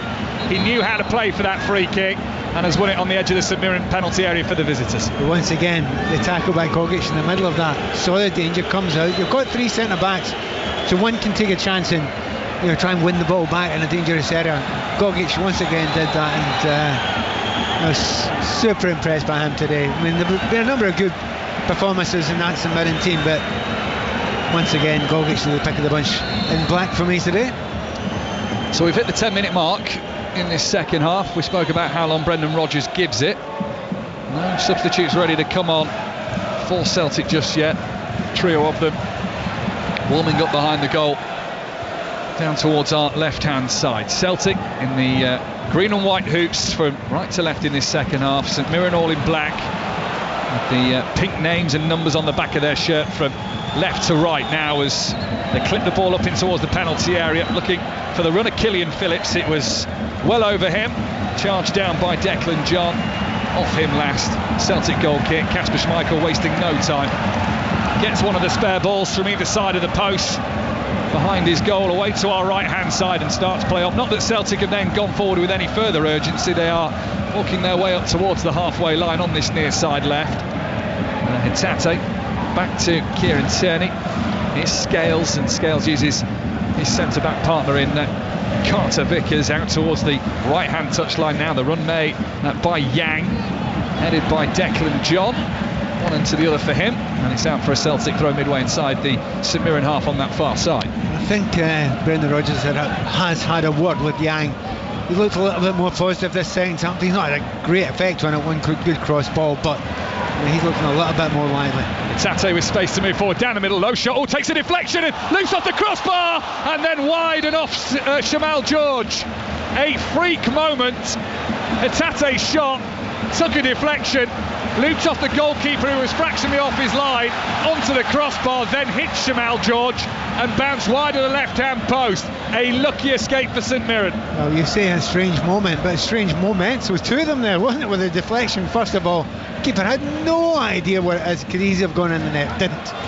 Corner comes in, headed away at the near post. And Celtic will be on the retreat towards the halfway line. Somehow still 0-0, 58 minutes played. And the opening weekend of the Scottish Premiership as the 2025-2026 season starts on BBC Radio 5 Live, just a week after the end of the 2024-25 campaign, and England's winning the Euros. Next weekend, commentary on the Community Shield, Crystal Palace, the FA Cup winners against Liverpool, the Premier League winners from 3 o'clock. Highlights of the opening weekend of the Scottish Premiership.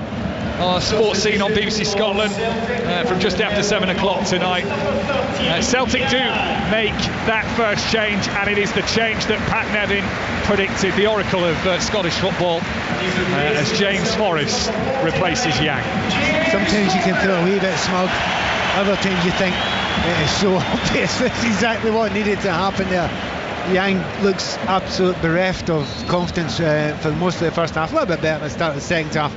But Forrest, I mean, what an incredible servant he's been at Celtic Football Club, scoring year after year after year after year, and he will certainly prove a dangerous player down that right hand side. I wonder if at some point in the next 10 or 15 minutes, don't want to try with the oracle too many times, but Kenny is substitute for Ida if he doesn't score, because eventually you keep on putting the balls in there, you've got to try another striker. If you get that right, I'll have the lottery numbers as well, please, Pat. 0-0 on 5 Live Sports, Celtic against St Mirren. Forrest on for his 525th Celtic appearance since his debut in May 2010. Celtic play it up, the left boot out towards the right hand side of the field, curls away from the St Mirren goal, but they'll soon attack it quickly enough here. Laid into the midfield for the captain Callum McGregor, another one of those long stays in the Celtic team. Tate to the left of the D, tries to send it through on goal. It deflects away, and it will be a Celtic throw on the near left-hand side. Gavin Wallace, my producer this afternoon, has just written on a piece of paper, the odds have been slashed on Pat Nevin to be the next Celtic manager. I think possibly not. Watching from our vantage point behind the dugouts here at Celtic Park, this main single-tiered stand that stretches on a slight angle deep back away from the pitch. The rest of this famous ground, 2 tiers sweeping round the pillars, holding up the roof from the second tier on the far side. A little bit of history, plenty of history inside Celtic Park that is remembered to people that helped shape their history into now sadly past Lisbon Lions and the 1967 Cup win at this game today. Passed away in the summer, John Clark and John Fallon. Celtic's ball from the right hand side deflects. They've got a corner. They have got a corner, and they just keep on doing the right thing, Celtic. I mean, generally they do that, and they wear teams down, and the chances keep on coming.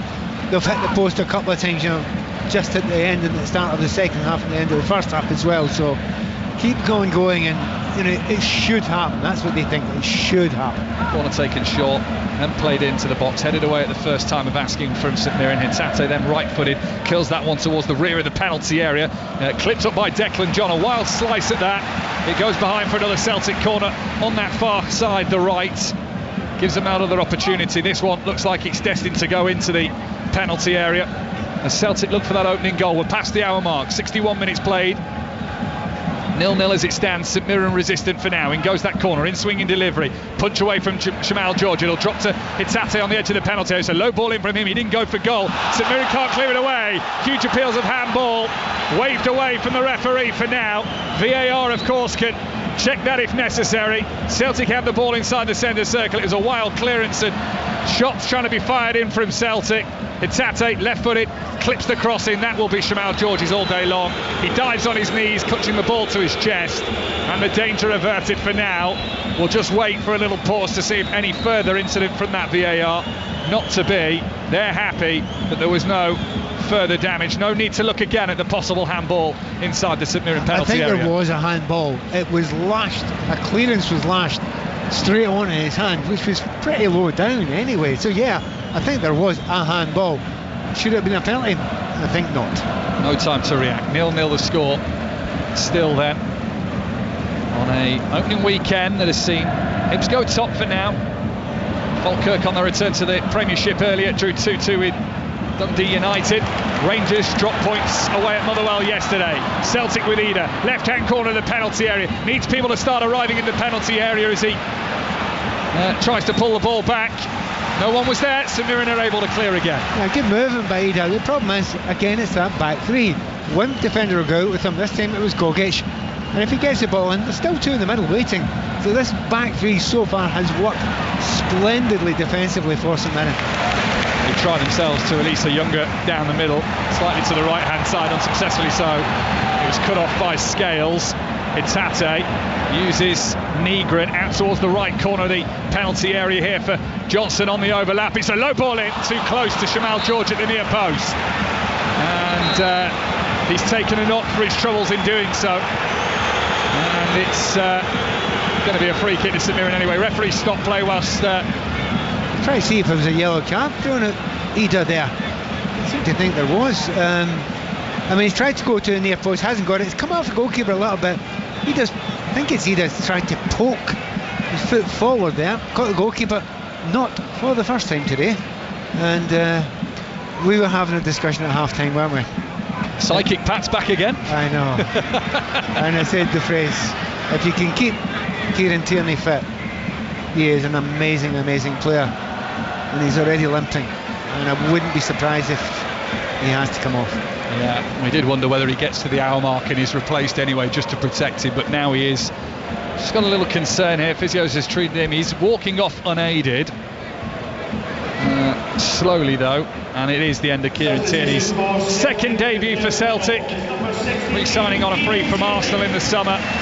Aaron Trusty is going to be the man trusted to replace him. Kieran Tierney's debut, a successful one up until that point, Pat Nevin. You know, I've been brilliant in the first half, absolutely brilliant. There's never a question about Kieran Tierney's ability. There never has been. He is a world-class player, and I really do say world-class player, and I don't think Robertson's a better player than him. You know, there are two world-class players in that position that Scotland have got. But Robertson's always available, and always has been available, and that's just been the difficulty for Kieran Tierney for a large part of his career, particularly time down at Arsenal, and let's hope it's nothing particularly serious. So one former Arsenal man replaces another. Trusty on for Tierney. Trusty also has had time at Birmingham City and Sheffield United. I mean, he is physically strong as well, so that's another player that you've got there that's going to come up for corner kicks. A real bit of power that you've got. So Trusty's he's basically a big centre and a half. Scales, who's playing at left back now, is a big centre and a half. We know Carter Vickers is as well. So that's something from set pieces that's going to be difficult for St Mirren. Scored against St Mirren last January, Aaron Trusty, in the 3-0 home win. Let's go to the Oval, shall we, where bad light and rain has stopped play. Any sign that England are going to get back underway, Ellie Oldroyd? Well, if there is still rain out there, Mark, it's very light indeed, but the covers are fully on and they got a real soaking, because after the bad light, the rain came tipping down. And if they are going to complete this game tonight, and they could do, because they could play till 7:30, but they'd need to be on the field at 6:42. And Ebony, what do you think it's looking like? They're going to have time to clear this up? Yeah, well, there's definitely a peak in the sky, which is making it a little bit lighter overhead. Also, the Oval does drain well. A lot of the grounds have been set up for this, so they could run a rope around it. I think it might take them 30 minutes to get this game clear. So that gets us very tight to that 6:40 window. So it's possible, but we need the weather to clear very, very quickly. Yeah, we could be back tomorrow, just at the point that the drama was becoming unbearable. We might all go and have to have nightmares. 339 for 6, so just 35 needed for England to win this. Ellie, thank you. St Mirren corner punched away by Kasper Schmeichel. It runs out towards this near right-hand side where Phillips can swing it back into the Celtic penalty area. It's headed away out towards the left now. Here's King. Low ball towards Declan John, who just couldn't ever quite get the ball under control under a little bit of pressure, and so Celtic can now race up the other end on the counter-attack. St Mirren trying to flood back and get their numbers to stop this wave that Celtic are dragging forward here. The reverse pass is poor. It's not fully dealt with. And then McGregor! Lift off at Celtic Park. Their captain, Callum McGregor, runs over to the fans in the corner on the far side. It's taken them the best part of 70 minutes to find the opening goal, but the champions are underway with a low shot into the bottom right-hand corner, and it's Celtic 1, St Mirren 0. How many times has Captain Marvellous, Captain Fantastic McGregor came up with the goods when Celtic have tried everything else? And it didn't look as if it was beginning to feel a real tension around Celtic Park there. It was beginning to go a little bit quiet, apart from the far corner over there. And then it's one mistake, and I think it's Matt O'Hara, isn't it? He should have cleared it. He just needs to clear his lines. He's got the time to do it. He tries to play the pass back, but McGregor's right down his throat. It's still a tough skill. The ball's in the air. He has to take it early. He has to take it high. He has to go over the top of it. He does all that, and he puts it in the corner. Celtic are 1-up, and O'Hara, team captain, he can't believe it. It was a fortuitous couple of deflections between O'Hara and McGregor. VAR is going to check this, whether one of those deflections, particularly from McGregor, was a handball. I thought it was O'Hara's handball. Well, VAR is going to check this, and maybe Celtic will have to wait. The referee has said the goal has been ruled out, and it won't count. Well, we haven't got an ability to see this here, so it's a real shame that, because there's plenty of big screens up there. They could put it on and let it see it, but we can't see it there. But you trust the VAR. VAR's there for a reason. It's there to tell you something, or show you something we didn't spot. So trust them, they've got it. It's a handball. They've used at least 3 of their lines so far, St Mirren. Twice off the post, and now a goal that nobody could really see much wrong with, but they've spotted it, and it's still 0-0. I'm told it's off the elbow at some point within that ricocheting around between Mark O'Hara and Callum McGregor. So the joy's short-lived for Celtic, who've got to go again to find a way past St Mirren now. 70 minutes played, 0-0, and Callum McGregor's half volley, low, left-footed into the bottom right-hand corner, is ruled out by the video assistant referee. And just another dramatic twist in this afternoon of 5 Live Sport, packed full of twists and turns. As Celtic start to come again, we'll be to the golf in a moment. Here's Scales as Celtic, left-hand corner of the penalty area with Maeda, lays it back to Scales. A little bit more patience in Celtic. McGregor sweeps across that ball towards the far side, but it's behind one man. Needs the recovery work of another to pick it up, and now Ida, Shamal George thought about coming for it, changes his mind, goes back towards his goal as Celtic cross it in from the right hand side, headed out of the 18-yard box, shoulder goes in from Mandron. Celtic fans aren't happy with that, they're up off their seats, but play continues. Referee says nothing wrong with the shoulder charge of Mandron to restrict Celtic for now. Yeah, and something had to happen to lift the Celtic fans. As I say, going a little bit quiet there. Can't afford that to happen if you're Celtic. You need to use this huge stadium and this huge crowd to put as much pressure on the opposition, and also to lift your own players. Having said that, Forrest has made a big difference. Here's Scales, left-footed, curling ball in towards Ida, takes it down on his chest and then smacks it. Goal bound, but Shamal George flung himself at the ball and it runs away back into the Celtic half. The home side turning the screw, but Shamal George is holding St Mirren 0-0 for now. Do you know what? That is point blank. He's come out, and I shouldn't possibly say it because it'll offend some people, but he done a Schmeichel. Come out there, through his whole body there, and it just got off his hand. He was very, very strong. I think St Mirren fans are having their first good look at Shamal George, and I think they'll be impressed. Well, certainly will. That was from barely an angle, barely a distance on the goal line. He fired that, Adam Eder, with everything he had, and Shamal George just threw himself at it. And say goalkeepers are a crazy breed, and maybe that's why I won't want to be in the way of that. Shamal George has saved his side from going behind again in this game. Score at 0-0. I have seen a replay of the handball from Callum McGregor. It's as the ball drops in his favour, it clips his left elbow on the turn, but there's no doubt that helps set him up for the goal. So that's why the goal was ruled out, as Celtic come forward. Will be to the cricket in a second, and the golf too. Celtic increasing the tempo as it's played out towards the left-hand side now with Scales. Scales nudges it on through for Maeda, across goal, past Eder. It runs to the right-hand side of the penalty area. The touch is poor. Behind it goes for a goal kick. We're off to the Oval. What's the latest, Ellie Oldroyd? Well, just to the point where we thought it was clearing up, the umpires have decided that no more play is possible today. Covers are still on, even though it's brightening up a little bit. 339 for 6 England at close of play. So that means that they will come back out tomorrow morning with India needing 4 wickets to win the Test match and draw the series, and England needing another 35 runs. We'll be back in the morning. Ellie, thank you. You can watch today at the Test on BBC 2 from 7 o'clock tonight, and watch England close in on that target of 374, setting themselves up for tomorrow. What's the latest in the golf, and Charlie Hull, Catherine Downs? Bad news for Charlie Hull. Back-to-back birdies on the bogeys, I should say, on the 16th and the 17th, just pushing to try and post a number for the leader Miyu Yamashita to chase down. She's dropped shots on her last 2 holes. She's now tackling the par 5 18th, long par 5, a good birdie or eagle chance here, so she could bounce back, but currently 3 shots behind Yamashita, the leader, 3 shots ahead with 3 holes to play. Catherine, thank you. Keep up to date with that on the BBC Sport website and app. Here comes Celtic into the penalty area, but not with the angle they would want at this point, so it's laid back out of Scales in between box and touchline on the left-hand side. The home side Celtic from right to left in this second half. Tate takes a touch, drags the ball centrally. Thought about an opening for a shot, instead tried to lay it into the path of Adam Eder.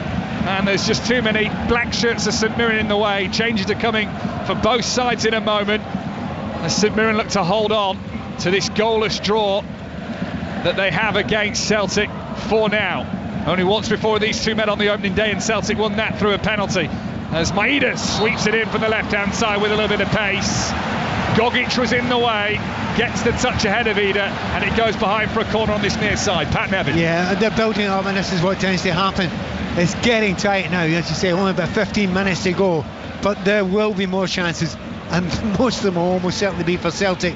This could be one of them for this corner kick here. Triple change coming for St Mirren in a moment, as Nygren, left-footed outswinging delivery, sends the corner in, headed away on the edge of the 6-yard box, cleared away once more. An extra touch, an important one from Declan John, means Celtic have to reset from the centre circle. St Mirren keep their line just away from the edge of their 18-yard box. 0-0, Scottish Premiership opening weekend on 5 Live Sport. Rangers dropped points yesterday in a 1-1 draw with Motherwell. Hibs won today. Falkirk drew with Dundee United earlier. Kilmarnock against Livingston Goddard officially started yesterday afternoon. Celtic on the right corner of the box, can't do anything with it. Now it's asked of St Mirren to take the ball forward, which a battling Gogic is trying to do. Never had full control of the ball. Celtic have it in the right back position, midway inside their own half, but they quickly get it into St Mirren territory. Down the right-hand side, low ball in looking for Eder. He had advanced further deeper into the box, so the ball towards the near post was easily cleared away. Overlapping run comes in, it's clipped up, it takes a deflection and goes out for a corner on the far side. 0-0. Well, every time the ball goes out, you expect him to make these 6 substitutions down there. But of course, it's corner kick. Nobody wants to make a substitution at a corner kick, so that's twice in a row. All those players down there, a whole gang of them down there, desperate to come on and can't get on. Yeah, McCowan, Engels and Kenny all ready to come on for Celtic. Smythe and Mooney down there for St Mirren 2, plus Sobowale. Corner, far side to right for Celtic then, still trying to break the deadlock, headed away by Mandron, the striker, doing the defensive work for St Mirren at the near post inside the 6-yard box. Ball played back into the Celtic half as they try and find a new angle, try and drag St Mirren out of their defensive setup at the moment, where they have been for most of the game so far. And although the goal ruled out for VAR for handball from Callum McGregor, have survived. 0-0. Hetate to Scales, takes a little dart towards his left-hand side, out towards this near touchline. St Mirren try and keep it in play, they can't. The flag goes up, now it has to be the time for substitutions to come in. A triple change for both. So for Celtic, Adam Ida's afternoon is over, as is Benjamin Negron. His debut complete then for Celtic towards the 80-minute mark. And also off Rio Hetate, as in their place comes Luke McCowan, Arnie Engels and Johnny Kenny. Yeah, they had to make some changes there, Celtic. They haven't looked as good in the second half as they did in the first half. So, yeah, changes been made. But the changes are also being made because the St Mirren players are, a lot of them, running on empty just now out there. So a lot bit of help, probably up front as much as anything else. That's what they need, because defensively they have been generally rock solid. There've been half chances there. The ball's been put in the middle, but they put their bodies on the line time and time again, and they've managed to get away with it so far, St Mirren. So, well, a small gathering of St Mirren fans down in the bottom right-hand corner from where we're sat. Some corrugated metal means our view of them is slightly obscured, but they did have their hands raised in the air. A standing ovation for Mandron as he departs, for Idowu as he goes as well, and Jayden Richardson after his debut. Sobowale, Smythe and Mooney come on. And St Mirren now have little over 11 minutes to survive here and get a credible 0-0 and a credible point against Celtic on the opening day. Ball over the top, fresh legs as well here for Evan Mooney. The ball is running away towards the right-hand side. He's 2 yards from the byline, needs support. That comes from Sobowale. A little bit of defending for Scales to do. Sobowale with the pull back and the shot blocked inside the 6-yard box. Oisin Smith Smythe in the shot, and Celtic had a crucial body in the way. Otherwise that would have been a massive upset, because Kasper Schmeichel would have been panicking. You know, Smythe gets himself in the right position there, good energy, just come on. But how tough is it to get that chance with your first kick of the ball? He keeps it low, he keeps on target, but it's straight down the throat of Kasper Schmeichel there. But it has livened the game up a little bit. I'm not saying it can go either way. Celtic are still favourites, but this is getting tense. All three substitutes for St Mirren in one move combined there. Mooney picked it up, he laid it back towards Sobowale, and then he placed a perfect pull back for Oisin Smythe to try and test Kasper Schmeichel. Low ball in, and Celtic can't find a way through once again. The defensive outstretched leg of Marcus Fraser as St Mirren saves the visitors. Once more driven in low, and at the near post, Fraser was there to see it behind for a corner. You know, there's a part of you that says, look, Celtic have got to have a centre forward that go and stick one of those in the net. There's another part of you that said those three centre backs have been absolutely fantastic with the last gasp tackles right when the ball's just about to be tapped in. Corner from the far side, gets no height on it. It's cleared away before it even hits the 6-yard box of St Mirren's penalty area. Still 0-0 on 5 Live Sport this afternoon from Celtic Park. St Mirren 10 minutes away from a famous result. They nearly came close to bettering what would be a decent point. They've only ever won once here at Celtic Park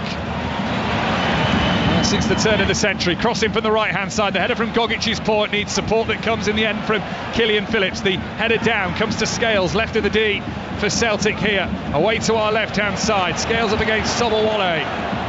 Lays it infield. It's turned back out to the touchline though from McGregor. Here is Scales. Lays it down the line. Corner towards the corner flag from Luke McCowan. Ayunga can clip it up towards the halfway line. Mopped up by Trusty. Back towards his goalkeeper, Kasper Schmeichel. Away to our right-hand side in his musty yellow outfit.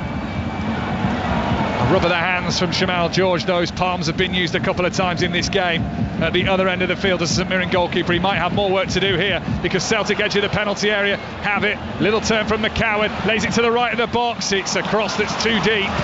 Takes a deflection and goes behind for yet another Celtic corner on the far side. You know, the high fives that will be between those St Mirren centre backs and the wing backs as well. It's all hands to the pump there. They're tackling, but it's now they're on their own 6-yard line most of the time. It's desperation stakes, and it's, well, those 8 minutes plus injury time is going to feel like a long time. Corner goes in, outswinging delivery. Oh, it's not dealt with. Sobowale tries to swing a foot at it to clear it. I think appeals from some Celtic fans behind that goal of a handball that was weak in its claims and certainly would have been from close range anyway.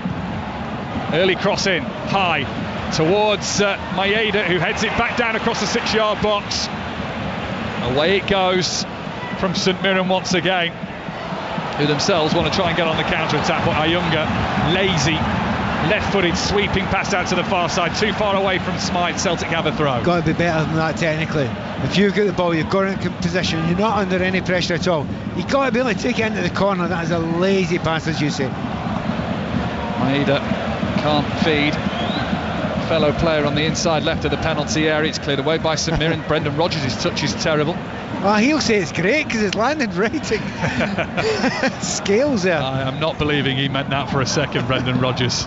He wanted the neat control tight to his left boot, but instead it flew off one of those polished black shoes of his to match his grey suit, and did land in the path of Liam Scales, who's got another throw in here that he throws back into his own half for Aaron Trusty. Celtic will build from the back. There are 7 minutes left on 5 Live Sport, where Lando Norris has won the Hungarian Grand Prix this afternoon to close the gap to Oscar Piastri to 9 points. Charlie Hull looks like she's lost slip of closing in on Yamashita in the Women's Open. Crossing from the right, deflects behind for Celtic. Once again, it's copy and paste. It's another corner on the far side. The cricket, the drama there has been postponed until tomorrow.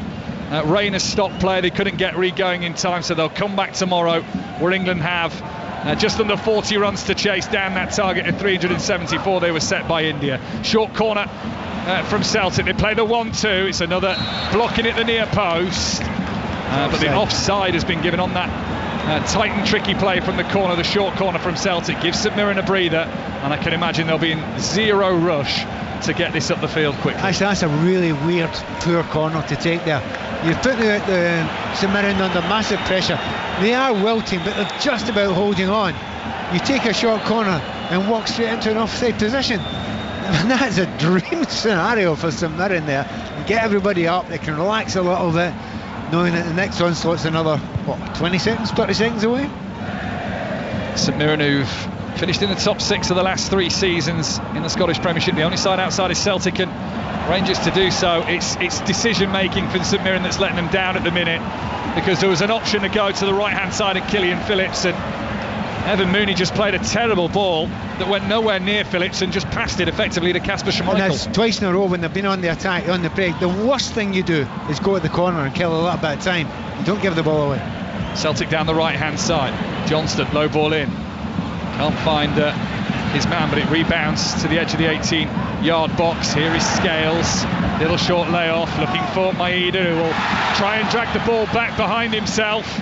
Was he caught there? Referee didn't even blink at that challenge that came in, and the appeals from the Celtic fans. The penalty won't happen for now. Celtic have a throw on the halfway line near side the left, which they take quickly to get going again. Carter Vickers to McGregor, out towards the far right-hand side once more. They've enjoyed that far side of the field a lot in this game, Celtic. They did a lot of it in the first half, which would have been then their left. Now it's their right. This is Scales. The swept-back blonde hair, McGregor, who thought he'd have scored this afternoon before VAR ruled his goal out. Johnston out towards the right-hand side. He'll now go on the overlapping run. Maybe they don't need it. Laid in towards McCowan inside the D. Celtic come again. Sliding challenge from Trusty. Wins the ball back. Scales lifts it up towards the back post. Heads collide, and then a shot fired in over the bar from the penalty spot effectively. And it's no danger at all to Shamal George's goal. And it will be a goal kick to St Mirren, 0-0, 4 minutes to go. Pat Nevin. To be fair, it wasn't an easy chance. He had to take on the ball. It's on his left foot there. He's had an almighty lash at it, but just couldn't keep it down, just couldn't keep it on target. And there's another I would say more than half chance. I call that a 3/4 chance there. You've got to try and get it on target, but once again, St Mirren, will they breathe, but do they believe? Couldn't keep his shot down. Schmeichel left-footed away, not the most convincing of clearances from the Danish goalkeeper of Celtic. Not the most convincing of touches either, though, from Oystein Smythe. And now Celtic have it again on that right-hand side with Johnston. He'll continue his run once he's passed the ball to provide that overlapping option. St Mirren have all but two behind the ball for now, giving themselves that option of the counter-attack if they want to use it. Moved out to the left-hand side. Here's Maeda. He bailed him out a lot last season. Can he do it again? Squares his pass and the shot deflects it in. Celtic at last, with 3 minutes to go. The shot squeezes into the bottom right-hand corner, and the champions may just have won it in the final few minutes. It was messy. It wasn't clean, but nobody in green and white cares. Celebrations and hugs from all the players on the far side, and it's Celtic 1, St Mirren 0. Now there is definitely a deflection as it goes through there. That looked like the only thing that was going to beat the goalkeeper tonight, but the pressure is kept on going, and Brendan Rodgers' substitution has worked again. Luke McCowan does it for Celtic. Big deflection, I'm just seeing it again. Big deflection. I think the keeper might have got to, had it not got that. But you mean, Celtic have worked for that. I said just about 10-15 minutes ago, it might be a deflection, it might be a fluke, it might be something, a mistake. But you keep on working for it, you keep on asking the questions. Celtic did that. Brendan Rodgers will no doubt say, I was never worried.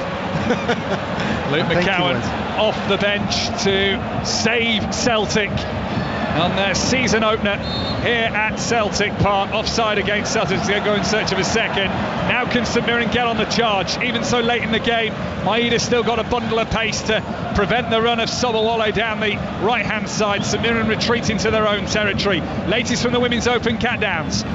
It is a 3 under par, 69 to finish for Charlie Hull. She posts the clubhouse lead at 9 under par, but that means that Miyu Yamashita, despite a drop shot at 17, will have a 2-shot lead over Charlie Hull as she heads down the last. It looks like the Japanese player is going to pick up her first LPGA title, and it's going to be a big one. Kat, thank you very much. Still follow that on the BBC Sport website and at Luke McCowan has gone into the book here, and he's given away a free kick midway inside the Celtic half. Late challenge, gives the foul, gives St Mirren maybe a little bit of hope. Shamal George away to our left-hand side, hands on hips, nothing he could do about that deflected McCowan shot into the bottom right-hand corner, which at the minute stands to give Celtic all 3 points. 30 seconds left of normal time. Celtic 1, St Mirren 0. In goes the free kick, looking for Richard King. Celtic headed away, but it'll come back at them maybe, or not. Some solid work there needed from Arne Engels. St Mirren will have a throw-in though, level with the corner of the penalty area. Phillips didn't like the first ball he grabbed hold of. He grabs one off the white cones that stand up pitch side. Phillips backs away, gives himself a 5-yard run up, then swings the ball looping in the air towards the penalty area. St Mirren can't return the ball into the box. It's dragged upfield by Luke McCowan out towards his left-hand side, cut off by Smythe. And Celtic have a throw-in on this near side, 5 yards or so inside the St Mirren half. 5 minutes of added time. Yeah, and it gives St Mirren a little bit of chance to change it. They bring another substitute on. I know obviously that'll be a more forward attack-minded player. They've been playing with their usual 3 at the back. Sure, they'll take one of the centre-backs up the back. Indeed, that is exactly what they're going to do. King's going to come off. And they might as well have a little bit of a go to these last 5 minutes or so, but McCowan's come on, he's actually had a really good effect in this game himself, hasn't he? Apart from scoring a goal there, he took the ball out in a dangerous position for Celtic there, win them possession and kill the game a little bit there. Just do the sensible things. He's a player who wants to start every game, he doesn't want to be on the bench. Malik Dykesdale, the man who's come on for St Mirren, who now have 4 minutes of the additional 5 that were shown to try and get themselves level in this game, where they've faced a barrage of Celtic attack throughout the 90 minutes, really. Came out the traps quickly for 5 minutes or so, but then retreated into a defensive pattern. Sobowale's lifted that down the left-hand side. Mooney will go chasing. Comfortably dealt with by Trusty. And then Mooney a little too harsh with his elbow in the back of Liam Scales. Celtic free kick in the left-back position. Again, a very silly free kick to give away there. I mean, just a bit excitable. They've lost possession, but give a free kick away. You've only got minutes left. This is going to eat up another 30 seconds.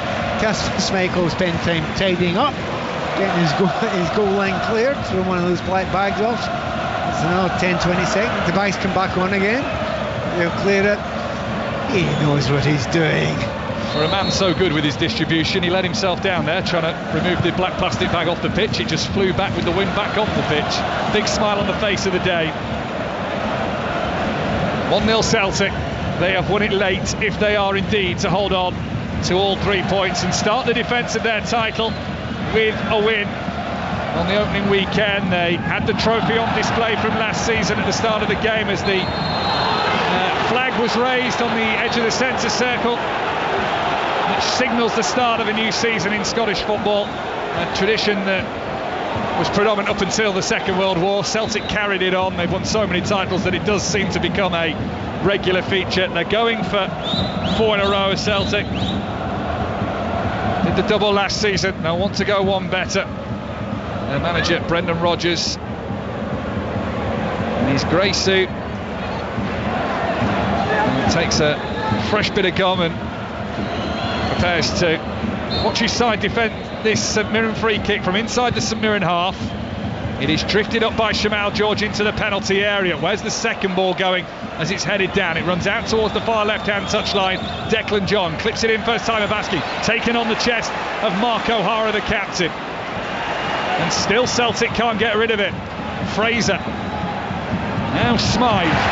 But his pass out towards the left-hand side is poor, and Maeda might be through down the middle. He looks onside. Maeda's one-on-one with Shamal George, recovering defensive work from Sobowale. Does enough. He slides in. He gives away the corner, but he prevented the second goal. Well, the pace was absolutely brilliant there in the break there from Maeda. You've got to say, all the way through this, some of the defending by St Mirren has been fabulous, and it's been various different players. That is a goal-saving challenge, a brilliant goal-saving challenge. But it's not going to be enough for St Mirren, is it? Absolutely not. They've given a little bit more in the last few minutes, but not enough. Into the final minute, Celtic 1, St Mirren 0. And Celtic go short from the corner. They hold it up by the corner flag. They're now protecting a 1-0 lead. They move away from the corner down the far side touchline. That's their right. The final stages of this second half on 5 Live Sport, where Luke McCowan's goal is the difference. They'll have to be sharper as the season goes on and the competitions roll in for Celtic. They've still got to qualify for the Champions League, but a winning start will give them confidence heading into the brand new season. Lovely bit of play, opens up for Scales, and then it's chested back by Smythe to his own goalkeeper, Shamal George, on his goal line. He puts a big right boot through it, launches it up long towards Mooney. The header back from Scales is one that will run on through the Kasper Schmeichel, who will take a few touches, hold the play up. The ball runs towards the byline. He gathers as Mooney applies a little bit of pressure. The 5 minutes are up. You would imagine Schmeichel will let go of this ball and the referee will blow his whistle, or maybe not. Launched forward by Schmeichel, headed back towards the centre circle from Gogic. Back towards Shamal George it goes, side-footed, right-footed, over the halfway line. It'll run through everybody. And Kasper Schmeichel points to his wrist and says to the referee, that's got to be time, surely. The chase down comes from Malik Dijksteel, and there goes the full-time whistle. Kasper Schmeichel boots the ball into the Celtic ultras away in that far corner. Celtic start the defence of their Scottish Premiership with a 1-0 win. It wasn't necessarily comfortable, although they were in control throughout, but as time ran on, you just wondered whether St Mirren could hold on. In the end, a deflected shot from substitute Luke McCowan into the bottom right-hand corner, and the champions start with a 1-0 win. Do you know, you look at the game at the end of it, Celtic had a multitude of good possessions, with total domination of the play and the chances and the half chances, and getting to the byline. However, there are questions, big questions, and I think this has actually helped Brendan Rodgers today. He will have to go to the board and say, I need a striker, I need somebody who can put it away. They've never replaced Kyogo. They've also got Joshua out injured just now. He is their most creative player. You asked me right at the start, are Celtic as good as they were last season? I'm not convinced they are. I think they need to add something else, and they better do it very, very quickly. But they were the better team. However, St Mirren, they can be proud of themselves well. They worked so hard, they defended brilliantly, and Gogic, arguably the best player in the field. But it's 1-0, it's the right result, but it's not comfortable. Slow start to the season maybe for Celtic, shaking off a little bit of rust perhaps, but they're off the mark with a win against a side under Stephen Robinson and St Mirren that are difficult to break down. They're well organised. It took till the 87th minute to find a way through. It came from Luke McCowan. Celtic start their season with a 1-0 win to take all 3 points. We'll head to the Oval where it's been a slightly relaxed end to the day for Ellie Oldroyd. England will have to wait till tomorrow to mop up these runs.